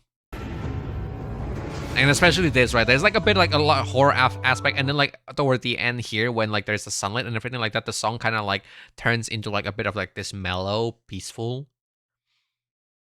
side, like compared to like the previous one where it's like much more like horror vibe. Animation is shorter too, I think. Yes, I mean, but being shorter does not exactly means lower effort, right? Because like a lot of the animations are like usually this short technically for a lot of other characters. I think Xianxia is probably the longest one so far. 石脉水流全滴沙，鬼灯如漆点松花，青焰悠悠，薄烟漫绕。竟然手提命灯，独自站在一扇半开的古旧门扉前，仿佛正踏在阴阳两界的门槛上。哎，说到这儿，他这双异色眼眸，想必不只是好看，应该也与行走阴阳有关。看着确实有几分人们口中阴阳眼的味道。可以这么理解，异色眼眸源于他的共鸣能力，左眼幽绿，沾染着与山猫的契约；右眼金黄，能窥见平日里。I wonder if the white hair is kind of like the possession of like that white lynx or like I don't know feline creature. 潜藏着的离散频率。 Because like when his hair turns white, you can kind of tell his eyes glows too on the left eye, and the right eye kind of turns feral. Like you can kind of tell there's like some outline of like color in the both eyes that glows up. 山猫是之前见过的跟在景然身边有点可爱的灰色小猫。是它。哎，不过可别被它的外形给骗了，它可不是什么乖巧小猫，而是镇压在井然命灯里的厉害精怪，来头不小的回音生物。这猫啊，偶尔在。I don't know why, but this creature kind of has the same vibe basically as Galvrena's. Which I guess like in a way it doesn't make it makes it less unique compared to like, well, I guess even Jingxiao is not that unique, I guess, because like we already seen flying sword characters, which is Jinxi, right? Ever since 1.1. So technically they're both like not as unique as they could have been. 灯里待烦了，还会窜出来冲井然呲牙，一人一猫，日常不看不爽，拌嘴呢更是家常便饭啦。可真到了紧要关头，彼此又默契的不行。至于是什么样的契约把他们捆在了一起，就需要大家亲自去揭开了。聊完了他特别的瞳孔和命灯，同样很吸引人的还有刚刚画面中他的眼神，是一种走惯了夜路了然于心的感觉。没错，这份自信也源于他的另一个身份——寻幽客。巡游客是孟州一门神秘的古老行当，他们会前往各地探查大大小小的镇静，一面深入险地消除灾患，一面也在废墟与遗迹中探寻古物。可以说啊，是一群游走于生死边缘的探险者。而漂泊者也将在即将展开的潮汐任务中循着井然。That freaking animation is really cool though when he pulls all the fucking ghosts. 潮汐任务中寻入险地消除灾患，一面也在废墟与遗迹中探寻古物。可以说啊，是一群游走于生死边缘的探险者。You just stab it and everything gets pulled 将在 back. 即将展开的潮汐任务中，循着井然留下的线索，打听到一些关于寻幽客的故事。So what? Nethermancer is basically a treasure hunter? 相信圣境里那些神鬼难测的门道，在他面前都藏不住。想必他行走圣境的见闻肯定也极为丰富了吧？没错，他还根据自己的经历，结合各种志异故事，写成了一本《寻幽记》。在寻芳地界，似乎也有不少读者呢。但近年来啊，他的连载似乎被什么事耽搁了，很多读者都在急着催更呢。对井然来说啊，行走荒墟、探听秘闻，不单单只是为了谋生。旁人求安稳，他偏要去和那些凶险之事掰掰手腕，就和他的名字一样，纵使。He also reminds me of that character from Punishing Grey Raven. Who was it again? Wangju? Wangju? 满身风霜，却活得像一团不灭的火，永远在顽强的燃烧。请漂泊者在3.6版本亲自结识他吧。井然这个人看起来什么都无所。I love the eye though. Look at the eyes, guys. The eyes are so good, like the glowing eyes. So fucking good. 但又事事靠谱，能多次身陷绝境却不失手。光有身手和胆识还不够，想必也是个聪明有趣的少年。很期待与他见面。接下来就让我们一同看看这位心胸滚烫、炽热的寻幽客在战场上是如何焚尽前路阴霾的吧。Look at this. The Nethermancer with a blazing heart. That's exactly that. Ain't no way he's not a fusion. 炽热的寻幽客在战场上是如何焚尽前路阴霾的吧？井然是一名热熔属性的五星 I 重武者 fucking knew it. 使用的武 Why is it a what? He's a broadblade with which part of it is broad? What? 器是长刃。 I need to see his attack animation, bro. Where is his broad? Oh, there we go. Oh, he actually used it. Oh, okay. I stand corrected. He actually used his fucking broadblade. 的张狂，他既可运用共鸣能力幽气诀穿行于阴阳两界，也可召唤山猫协助自己战斗。 I thought he was rectified. Me too. I thought that fucking lamb is the rectifier. Turns out no, he actually used his sword. 阴阳轮转，攻守交替，带着金光和青焰，从容应对不同的战局。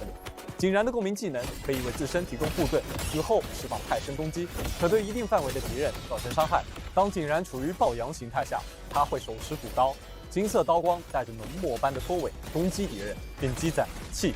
当气达到上限，井然可释放。Wait, why is his attack have like ink effect on it? Is this a Chuyan power creep already? The ink team is getting power crept? 特定技能 Lynx. Ah, see. Yeah, the animal is lynx. 猫扑出，在山猫立即撕咬敌人的同时，切换为负阴形态。切换至负阴形态的井然会驾驭幽气，发色变为青白，整个人从炽烈变得凌厉，战斗姿态也会随之变化。此时，面灯化作长棍在手，劈、跳、扫、转，动作行云流水，自在张狂。青眼流转，山猫也会在招式中时隐时现，与它并肩攻击敌人，并获得气。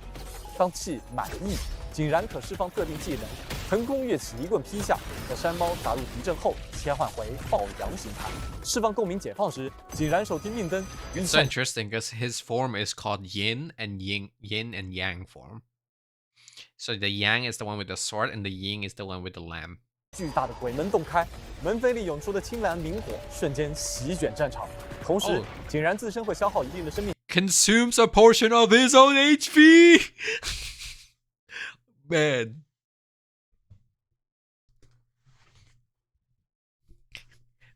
All those years spent playing games have not gone in vain. 命值提升接下来几次强化重击的伤害。 Enhance heavy attack. Oh no, he's a fusion heavy attack character.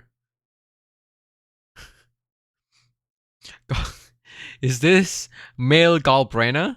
They have a spirit pet. They use heavy attack, and they're fucking fusion character. Brother, you have to become a leaker. I mean, I don't know. I don't know about that. I feel like I would rather be an official like content creator for like Wuthering Wave if the chance ever arises. Not gonna lie, like I would rather be doing things like officially. Honestly, like doing leaks and stuff like that is like definitely not easy. Like you have to like there's so much stuff that you have to do in secrecy that you cannot like kind of like do that you cannot risk yourself, right? Because otherwise, like the moment you get caught, you're gonna get banned, like banned hard, especially in China, where like getting banned in one aspect of like the country can possibly mean getting banned in like the whole country itself. So I would personally rather be like a content creator that like works specifically, like, you know, a content creator that gets like early access or something like that, and then you get to speculate and stuff like that. That would be like really cool. Like if I can do something like that, like they would give me like an early access, and then like based on the early access, I can kind of like do my own theory and stuff like that. That would be so fucking cool. 这便是他以受援为代价 So this is how he burns away his own life for sin. 召唤幽冥之力的决定。也是他不惜燃尽自己，也要劈开生路的决心。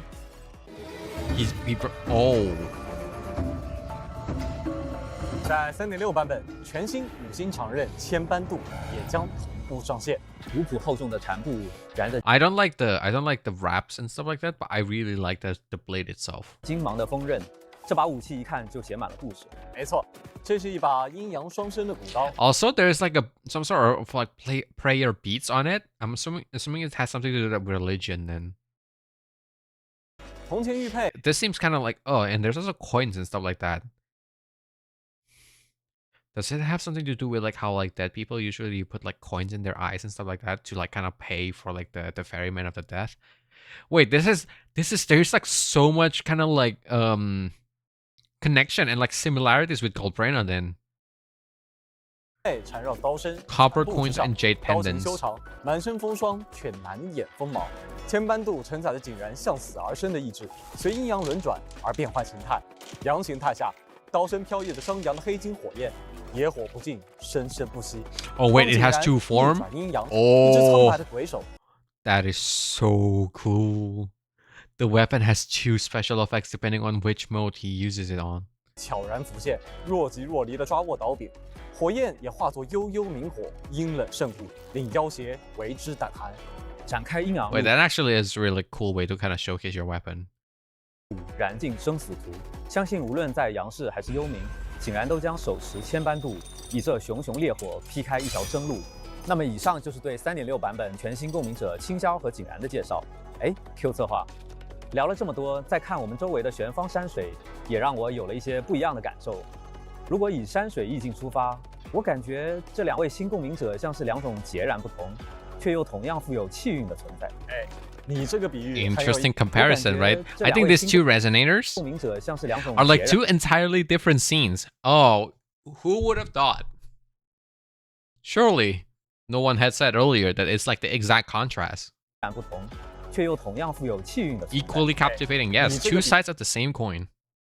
比喻很有意思。 Interesting 我觉 comparison. 得啊，青霄是高 Xianxia is like a white plum blossoming atop a mountain. 居山巅的白梅， Okay. 霜雪不侵，暗香自来。而井然 And then the other one is an undying flame burning across a desolate wasteland. Oh, man. This sounds like the perfect description of a specific place that is mentioned a lot in religion. Something that starts with H and ends with L. 荒墟中不灭的火，风势越大，烧得越旺。没错，青霄的气韵是沉静的，寒芒荡煞，守望流年岁月；井 Serene, 然的气韵 peaceful, 则是滚烫的， fiery. 幽灯照夜，横行生死无忌。好的，那么接下来为大家送上本次前瞻通信的第二个兑换码，请漂泊者们及时兑换领取哦。 So far, I've been 稍后 spot on in almost all of them. I ain't gonna lie, I did not expect to be like that accurate, and getting proven right so quickly like that. I'm not gonna lie, because like this is my first time watching it with you guys. Not gonna lie, so the fact that I managed to like got it like this accurate so far is kind of scary, not gonna lie.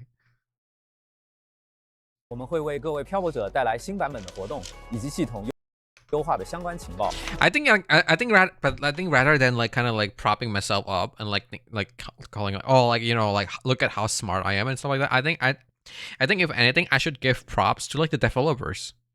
I think the highest praise should go to Kuro Games because in order to make something this clear and this like easily digestible like information, right? You have to be really good at what you're doing. And I think like the reason I was able to kind of like capture this much information to begin with is because they're doing a really good job kind of like presenting those informations like as a developer. So I think personally, I think like the highest compliment probably goes to not probably, like definitely goes to Kuro Games. Because they're putting a lot of effort and like thoughts into those designs. That like when people pay attention, they will get so much information out of it.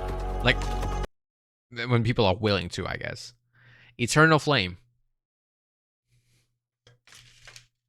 Eternal Flame. Second code. Feel free to copy it.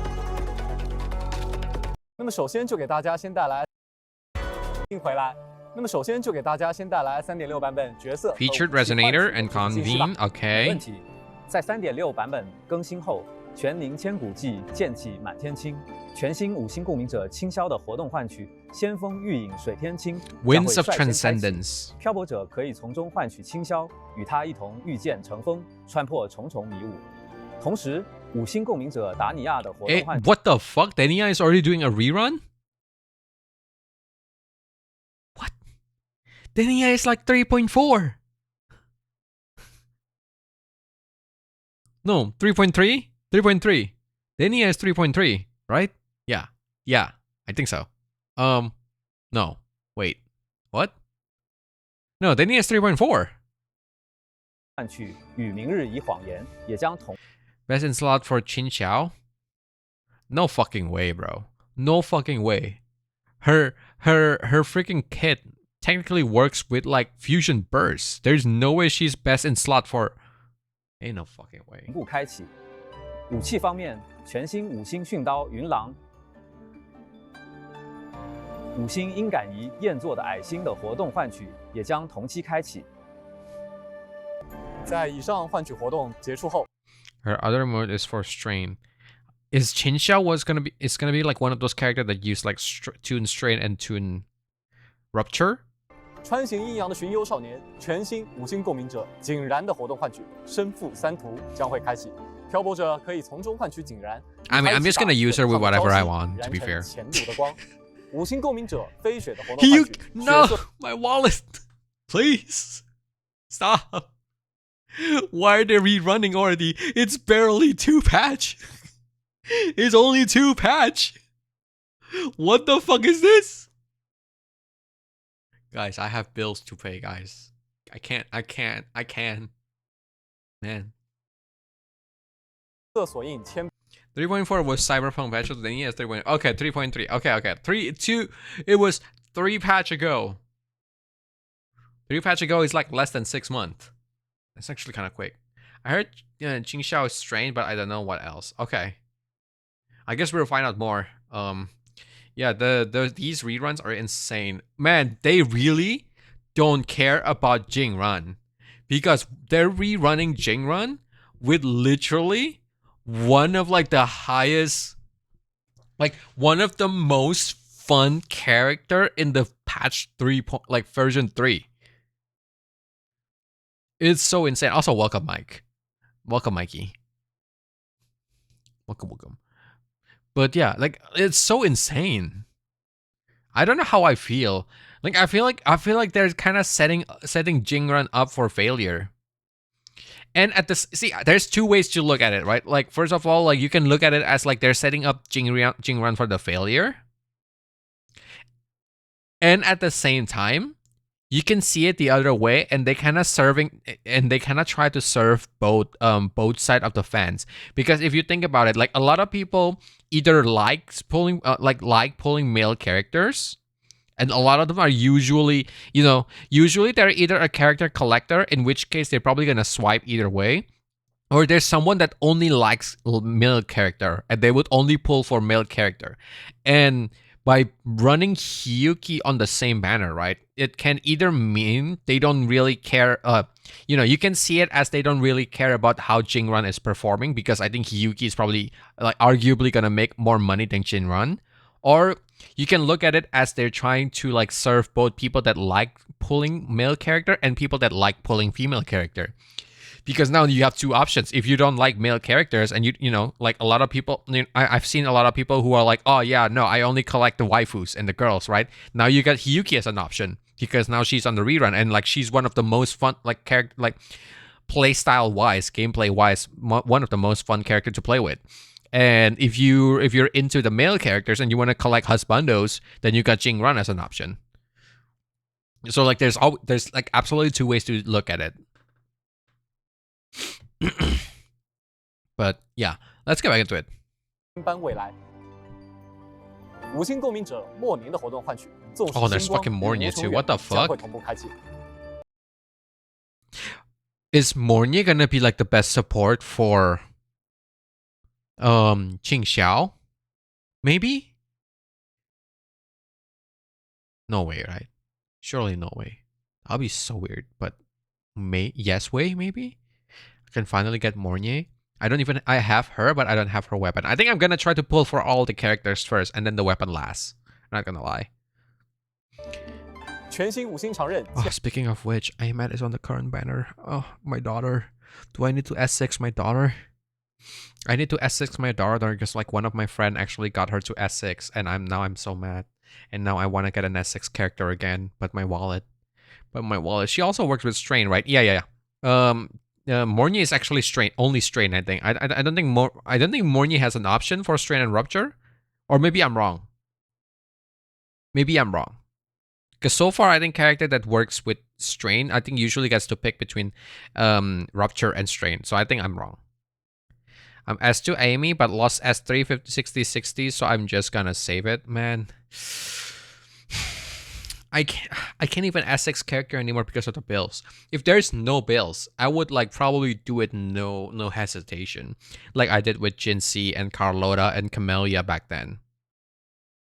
I think of all the S6 I gotten, I think like Carlotta is probably the one that I regretted the most, because I think she's the one that I used the least.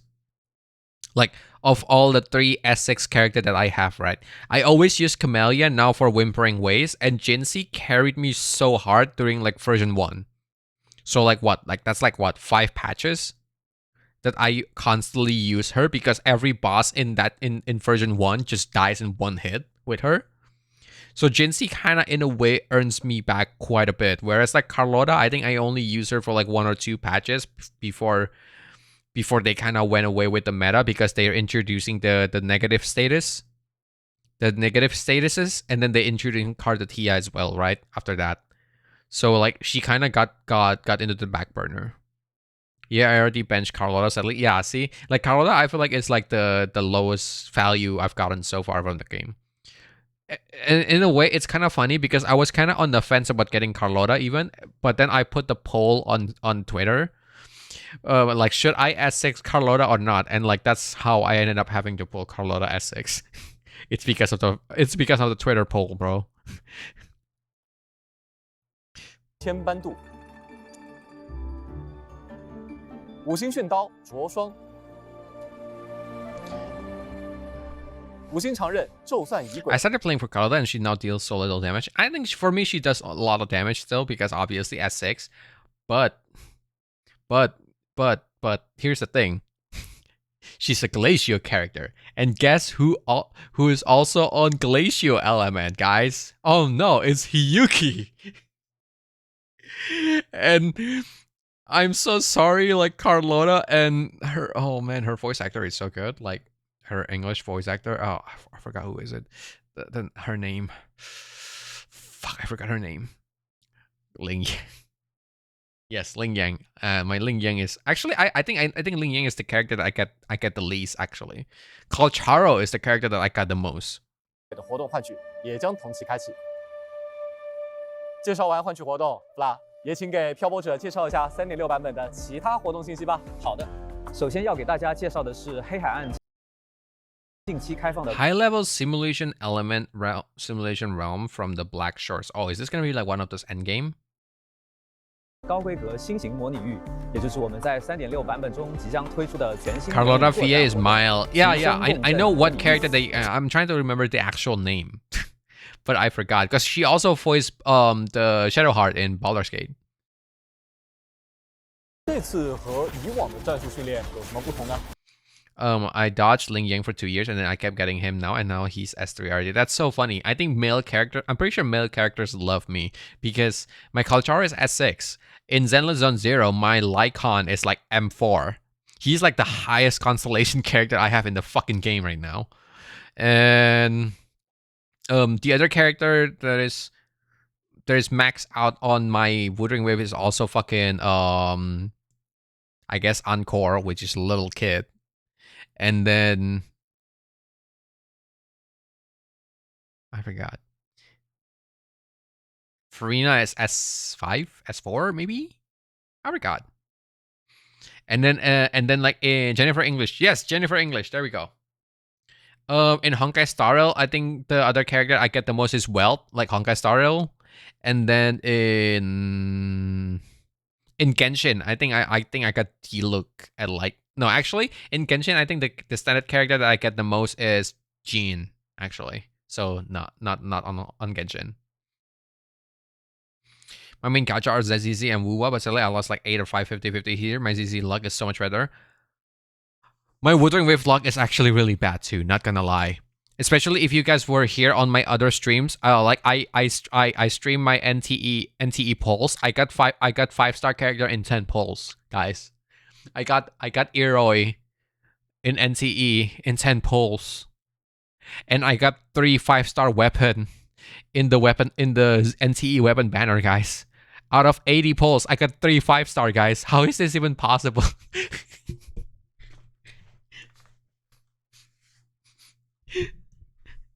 That means like I got weapon in less than 30 poll each time. And then in ZZZ, every character, even though, well, I did lose 50-50 in ZZZ, but I lose all of my polls in ZZZ was early. Like I'm pretty sure I got early 5-star in ZZZ like 5 times or something in a row. And then there's Wuwa, where I got all the way to like 80 something, and then it's fucking Encore. And I'm like, brother, you son of a bitch. If you're gonna give me Encore, give me at 40. Why are you going to all the way to like 82 or 84? No, not 82, 80, it's 72 or 74. Because the PD, I forgot the hard PD is 80. 最大的变化在于战斗视角。 Wait. This top-down aspect ratio. Wait, that's interesting. So this is like in the this is between the recon, the simulacrum, like the recon event that is going on right now, and the actual gameplay. Because now it's like a top-down. It's kind of we're playing fucking Diablo, guys. 这次漂泊者 We're playing Path of Exile in Wuthering Wave. 将以俯视视角进行模拟作战，将整个战场尽收眼底，感受更强的全局掌控感。 哎，看起来这次的模拟训练考验的不仅 Ain't no way, guys. Delete your Diablo 4 and delete your Path of Exile, guys. We got Wuthering Wave Resonance Sim Realm now. 是漂泊者的操作，还会给漂泊者带来截然不同的战斗体验。是的，不过带来全新体验的可不只是战斗视角。在这次的模拟作 That's 战 why I 中 play multiple 漂泊者 gacha, 虽 more 然 chance to 可能 get 有 lucky, 参 but 加 also to 但也 get 并非是 unlucky. 孤身作战。 You're 在 so 观察 real 中 for that. 我 I 们 play 不仅 5 of 能 them 够 right 获得 now. 不同共鸣者的能力 I'm 来 maintaining like 5 of them right now. I'm playing Wuthering Waves, Zenless Zone 0, Honkai, and Wuthering Waves, Zenless Zone 0, NTE, Nikkei, and Girls Frontline. And I think so far, I'm not gonna lie, this is a bit of a side tangent, but like I think the game that is like the game with the least FOMO inducing, like FOMO aspect, is actually, believe it or not, Nikkei. Not gonna lie. I think despite the somewhat outrageous prices at times, because like the skin in Nikkei can go up to like $60 per skin, right? Which I think like when people think about it, is considered like really insane. But they also offer you like $10 and $20 skin that comes from a battle pass that also includes resources and stuff like that. And like I think like it's one of the gacha game that doesn't really makes me feel like I want to spend so much money upfront, because after a certain time the character goes into the standard banner, so I can eventually get it anyway. Unlike the other gacha game that is like much more FOMO inducing. And TE is probably like a close second in terms of like FOMO, because of like because there is no 50-50. That means like I can eventually get them. I just need enough pulls. And also I get a lot of the characters early, so I guess I got less FOMO there too, because I've gotten almost everything early so far. And then Girls Frontline, my pulls was really bad in terms of winning 50-50. Girls Frontline is really bad, but it's also the cheapest game, probably, arguably, because I think like it costs less currency in the Girls Frontline for Girls Frontline, and then also like you also get discount when you do top ups, and there's a lot of like packages for the pulls. So overall, the pulls will tend to be really cheap. I think like $100 in Girls Frontline gets you 80 pull or something, instead of the usual 50 pulls. So that's like insane, like comparison, like price wise. And then there's Wuthering Wave, which is like slightly better than like most like Hoyo gacha games, right? Because the hard payday is lower and the weapon banner is guaranteed. So it's so funny that like a lot of people are like pushing Wuthering Wave as like one of the like the more gacha friendly, like the player friendly gacha, but like in some ways, like at least like in the list of the games that I've played with games that are like so much more like player friendly. And at the same time, I guess in some ways, Wuthering Waves is probably the game with the highest budget right now, not gonna lie, in terms of like the amount of content that they make, new areas, like animation quality and stuff like that. I feel like they're like they're probably leaking budget like really big time, and that's probably why they needed to maintain some sort of like level of like profitability. I'm not gonna lie. Give us real endless mode here and it'll be so good. Oh man, I have to see first before I even comment anything, because this is gonna be the first time we get this game mode. Because I think one of the reason a lot of people like PoE and Diablo is like the drop of loot and stuff like that, right? Like the loot rain.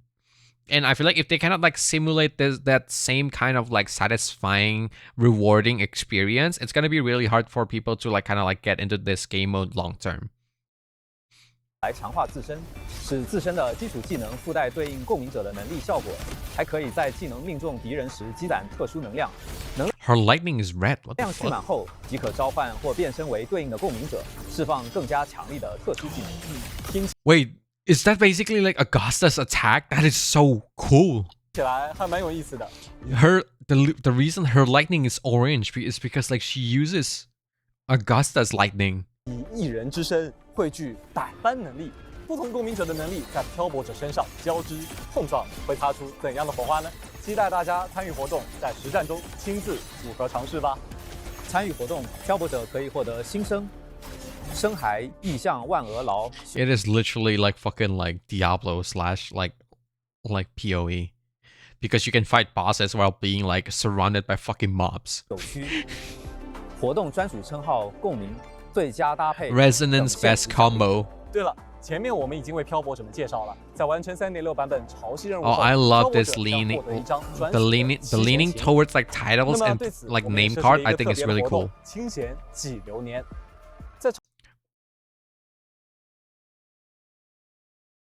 Oh, I'm assuming this is gonna be like the musical main quest, 潮汐任务告一段落 like side 后啊 quest. 漂泊者将在清霄的悉心指导下学习弹琴，增长情谊。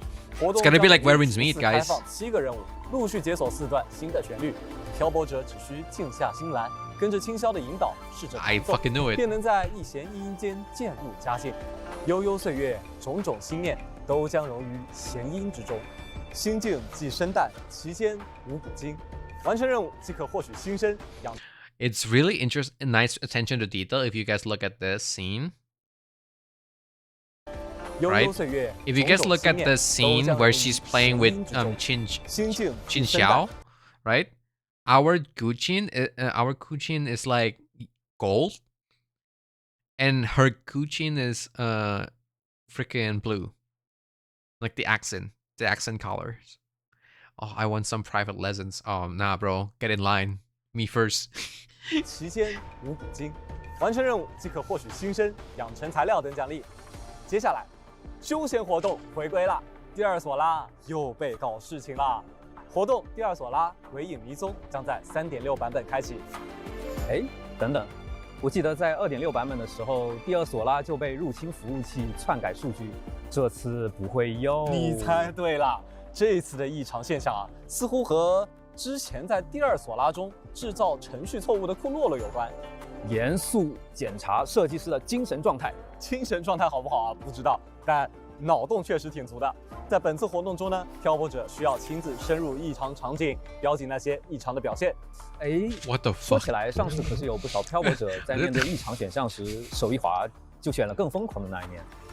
What the fuck is it? It's the event where like they're going into the game world and the game world is bugged out. I think the in 2.6, which is like Septimon's like patch, they had this event where there's like memes and stuff like that involved in it too.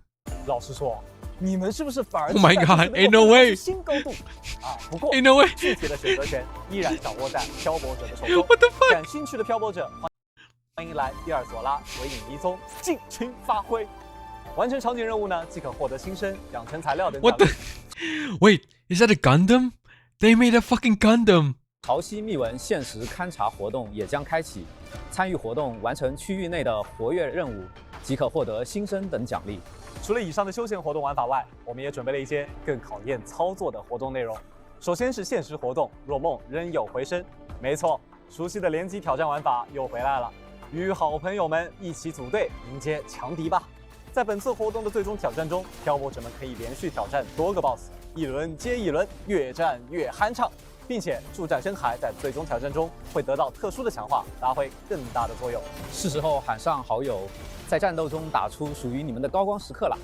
参与活动即可获得新生等奖励，同时那蛰伏于玄天构中的残损巨影，以熔炉与巨刃粉碎残像的强悍击魁万鹅牢朽躯，将在3.6版本加入全息战略演武。欢迎感兴趣的漂泊者在他嘶哑的轰鸣与喷涌的火光里与之一决高下。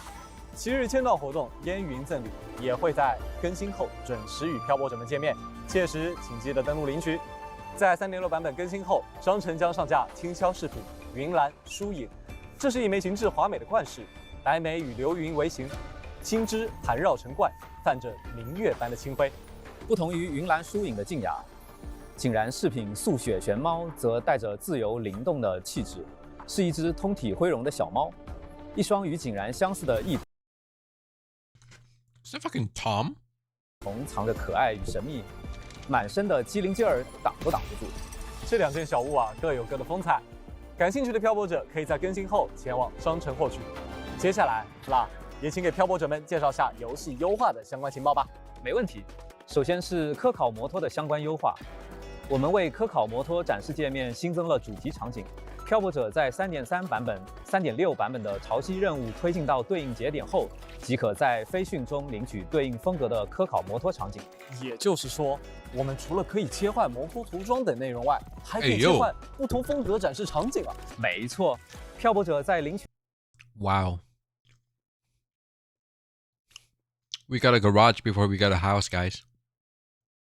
We can showcase our bike inside a garage, but God forbid we have a house. 场景后，前往摩托外观界面里就可以切换场景背景了。配合不同的科考摩托外观，希望漂泊者可以更好地展现自己的搭配技巧。此外，在之前版本数次调整科考摩托巡航模式的基础上，我们将在3.6版本进一步优化科考摩托的导航与自动巡航体验。我们优化了导航追踪逻辑，在距离目标地点比较近时，将会推荐直接前往，而不是使用导航追踪功能。同时，在自动巡航流程中，若一定时间内未发生位移，系统将会重置位置并尝试继续巡航。接下来是日常体验的相关优化。我们在3.6版本优化了分享的体验，在移动端的10连换取的分享界面中，将支持切换5星角色或5星武器的专属分享图，漂泊者可以更加方便地分享换取到心仪的角色和武器的瞬间。同时，新增了多个模块的分享功能，比如新增了万物图鉴中地狱风光以及往昔流影的分享功能，方便漂泊者分享剧情流程中的所见所闻。此外，部分挑战玩法也将支持分享功能，包括中烟矩阵挑战分数分享、明歌海须挑战结果分享。It is now easier than ever to flex your accomplishment here. 分享逆境深塔挑战结果分享，漂泊者利用分享功能一键就能搞定，不用再自行截图啦。常用的邮箱功能也新增了几个很实用的优化。首先是邮箱的邮件上限扩容到了200封，同时优化了邮件的附件数量，单封邮件可支持更多数量的附件。考虑到部分邮件的纪念意义，我们新增了邮件收藏功能，收藏的邮件不会被批量删除。Wait, you better bring back my fucking Yang messages, bro. What the fuck? 多可收藏100封邮件。此外，我们还调整了部分邮件的优先级，确保部分重要邮件不会因其他溢出道具的补发邮件顶替而导致损失。当然，即便是优化过后，还是需要提醒各位漂泊者及时清理邮箱，以免造成不必要的损失哦。在3.6版本更新后，我们也将优化调整共鸣者生骸装配界面的生骸推荐功能与算法逻辑，推荐的信息将更加精准适配。并且在装配前可以直接预览装配结果和详细属性对比。同时 damn, I want normal flying in the area. I think if they're gonna do normal flying, they should apply it to the fucking sword flying, bro. The sword flight. We can fly normally with swords. That'd be so fucking in theme and so fucking cool. 生骸装配界面的生骸推荐功能同步进行了迭代，将根据装配方案推荐不同的主因生骸以及 cost 搭配。调整生骸搭配将更加方便。在功能优化后，新版本的部分推荐生骸与之前版本的推荐会存在一定差异，请漂泊者在培养生骸时留意。并且对于生骸相关内容，我们也会持续进行调优和迭代。那么除了体验相关优化，我们也带来了图形性能的相关优化。I think this is like a really good. I think it's kind of obvious right now that they really want you to do as much of the stuff as possible inside the game. Because ever since they started introducing like how people can share builds and stuff like that inside the game menu on one of the options, and now they improved the recommendation, it is kind of clear that they kind of want you guys, like as us player, to kind of like rely on the game more instead of like going to like a third-party website to kind of share builds and stuff like that. It's kind of like an attempt in like providing features for those people, players. And I think in some ways, you know, you can look at it from a positive or from a negative perspective, right? From a negative perspective, they're basically trying to curb competition, because like obviously third-party data is like so much more, like it's harder for like third-party companies to kind of like acquire data, right? There's so much like loophole that they have to go through, and like how much people have to share data, players have to share data on the outside website. But on the other hand, I think that what they're trying to kind of emulate, right, is the perspective that Steam actually, that Gabe Newell, you know, the owner of Steam, shared before, whereas like piracy, well, I said emulate, like not one-to-one, right? But like piracy is an issue of service, right? The reason that like all these like third-party website even exist to begin with is because the game company does not provide the same feature. And I think what they're trying to do right now is trying to offer those features in first party, so people doesn't necessarily have to like share their data, too much of their data to the outside website and stuff like that. So like you can look at it at both ways, honestly. 是的，首先是一项我们筹备已久的性能优化， Major 我们 performance 将在 3.6 版 update, 本为 okay? 全平台的开发、更换、编程语言。在更换过后， Oh, wait, that's almost 20% improvement. 最直观 That's almost 20% FPS improvement. What the fuck? 的体现是全平台游戏的运行效率都将得到一定程度的。The 1% low is not too good still though. 其中 Oh, actually, the 1% low looks nice. iOS 移动端、PC 和 PS5 的性能提升最为明显，平均提升10帧左右。正如当前展示的优化前后游戏运行帧数对比。It ended up being the same. Wait, 13 FPS. 13 FPS is almost 20%. 10 to 20%. 此外，本次更换编程语言也会更有助于今后我们持续开展更多方向的性能优化。目前已有基于此的其他优化方案正在推进开发了，敬请期待。另外啊 ，PC 端图形性能也将迎来技术更新，在3.6版本我们优化升级。 Ain't no way, brother. We're getting frame generation times 6? 了英伟达显卡插帧技术。Times 6? Times 6? 支持至 For DLSS what? Like, why are we're reaching? Do you guys have any idea how low of an FPS we need to have in order to get that much FPS at times 6? We're barely getting we're not even getting 40 frames there. 1/6 of the graphics are real. No, like we're getting 40 frames. We're getting 40 frames. Like there's 40 real frames there. Like less than 40 out of those 228 FPS. Because 228 divided by 6 is it's like 30 something. Bro, what the fuck? Why are we doing this? 4.5，对比之前的 DLSS 4，开启后将获得更高帧数，插帧导致的画面瑕疵与运动下的拖影也将更少。 That is not wrong though. DLSS 4.5 in terms of like the DLSS itself is technically better. Like quality, like the picture that I've seen, I've been using it. The performance did in fact go down compared to like DLSS 4, but I think like when I was using DLSS performance, the overall picture is sharper actually, 相信无论是区域探索 and much more. 还是 There's like a lot more detail being retained even at like performance profile, because I'm running at 4K right now, right? So. Fake AI frames. I know. And you know what's the worst of it all? Like if you play Unreal game, at least like on the NTE on Wuthering Wave, I've been trying to play it with like frame gen times 2 because I have a 4090, right? In order, I was trying to play it at like 60 frames so I can run the maximum ray tracing level, and then I can cap the FPS at 60. And then with the frame gen, you can get to like 120 frames, right? That's all I was hoping for. I was hoping for like I will be able to run the game at like 120 frames, like smooth, like without like frame spike and stuff like that. But when you turn on frame gen, like the game for some reason will eventually always crash for me. I think NTE would crash every hour or so if I play with frame gen.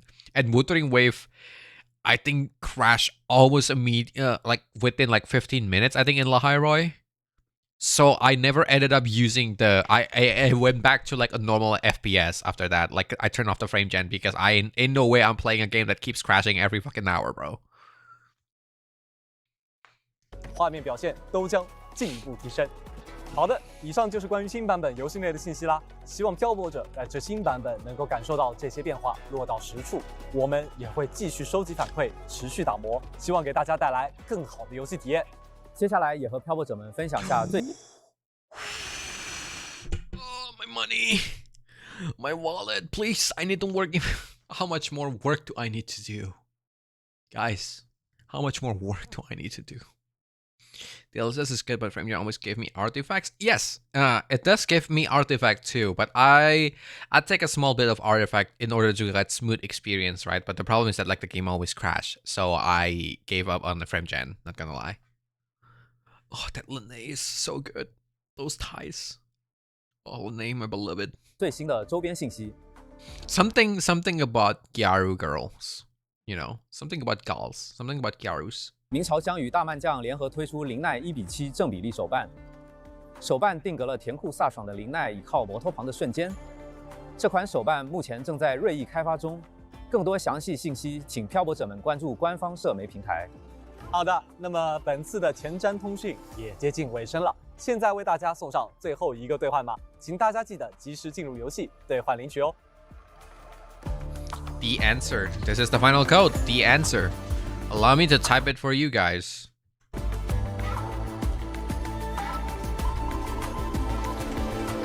Why is my colorful waifu colorless? It's because it's still 那么 prototype. 以上就是本次前瞻通讯的全部内容啦，感谢漂泊者们的观看。一路走来，梦州玄方地界未解的 there doesn't seem to be 未知的 anything 故事 else. Okay. 仍等待着漂泊者去亲历与探索。三尺玉峰可展虚妄，一盏面灯可照幽冥。希望即将与清宵井然的相遇，也能为漂泊者的旅途增添不一样的温度与光亮。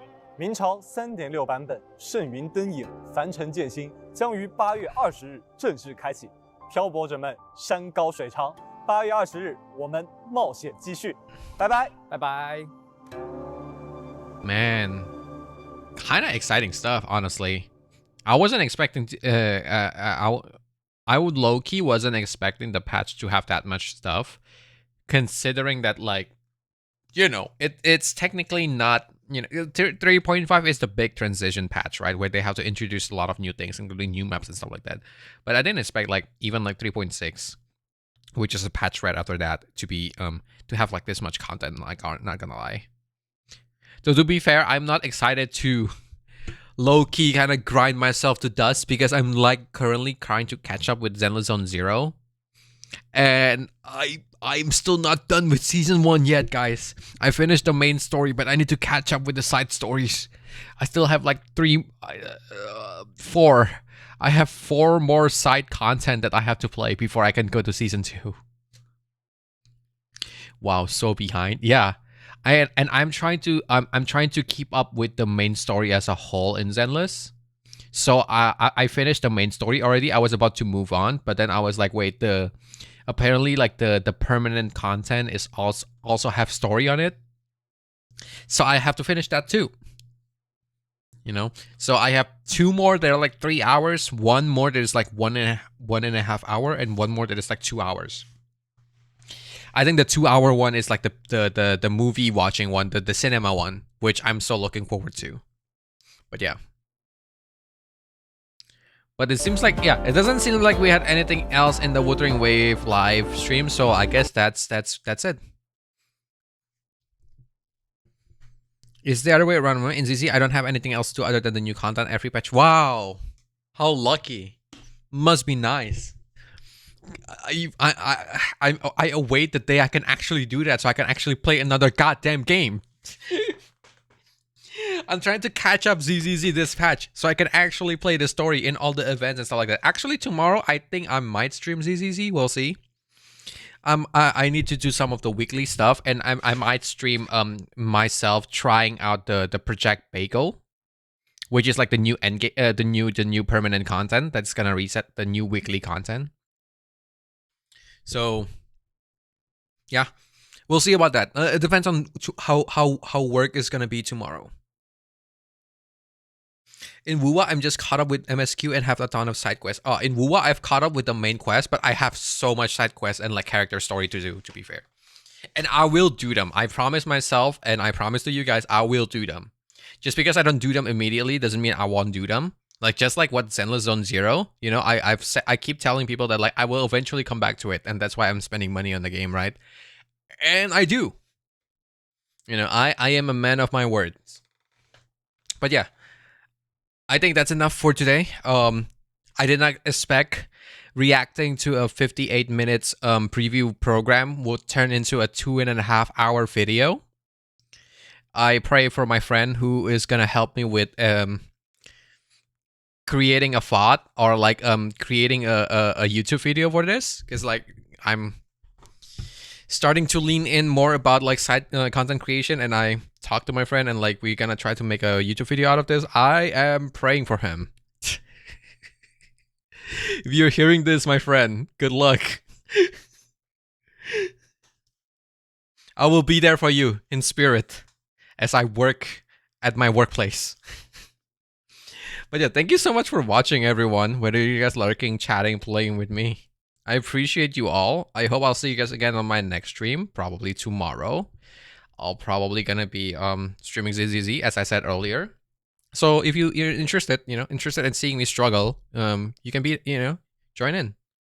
Thank you, Lazy. Hey, thank you so much for stopping by, Mango. And thank you so much for stopping by to Mikey. Thank you so much for listening to me rambling and crafting theories earlier and predicting stuff. And I hope I'll see you guys again soon. For now, I'm a ciao. Bye.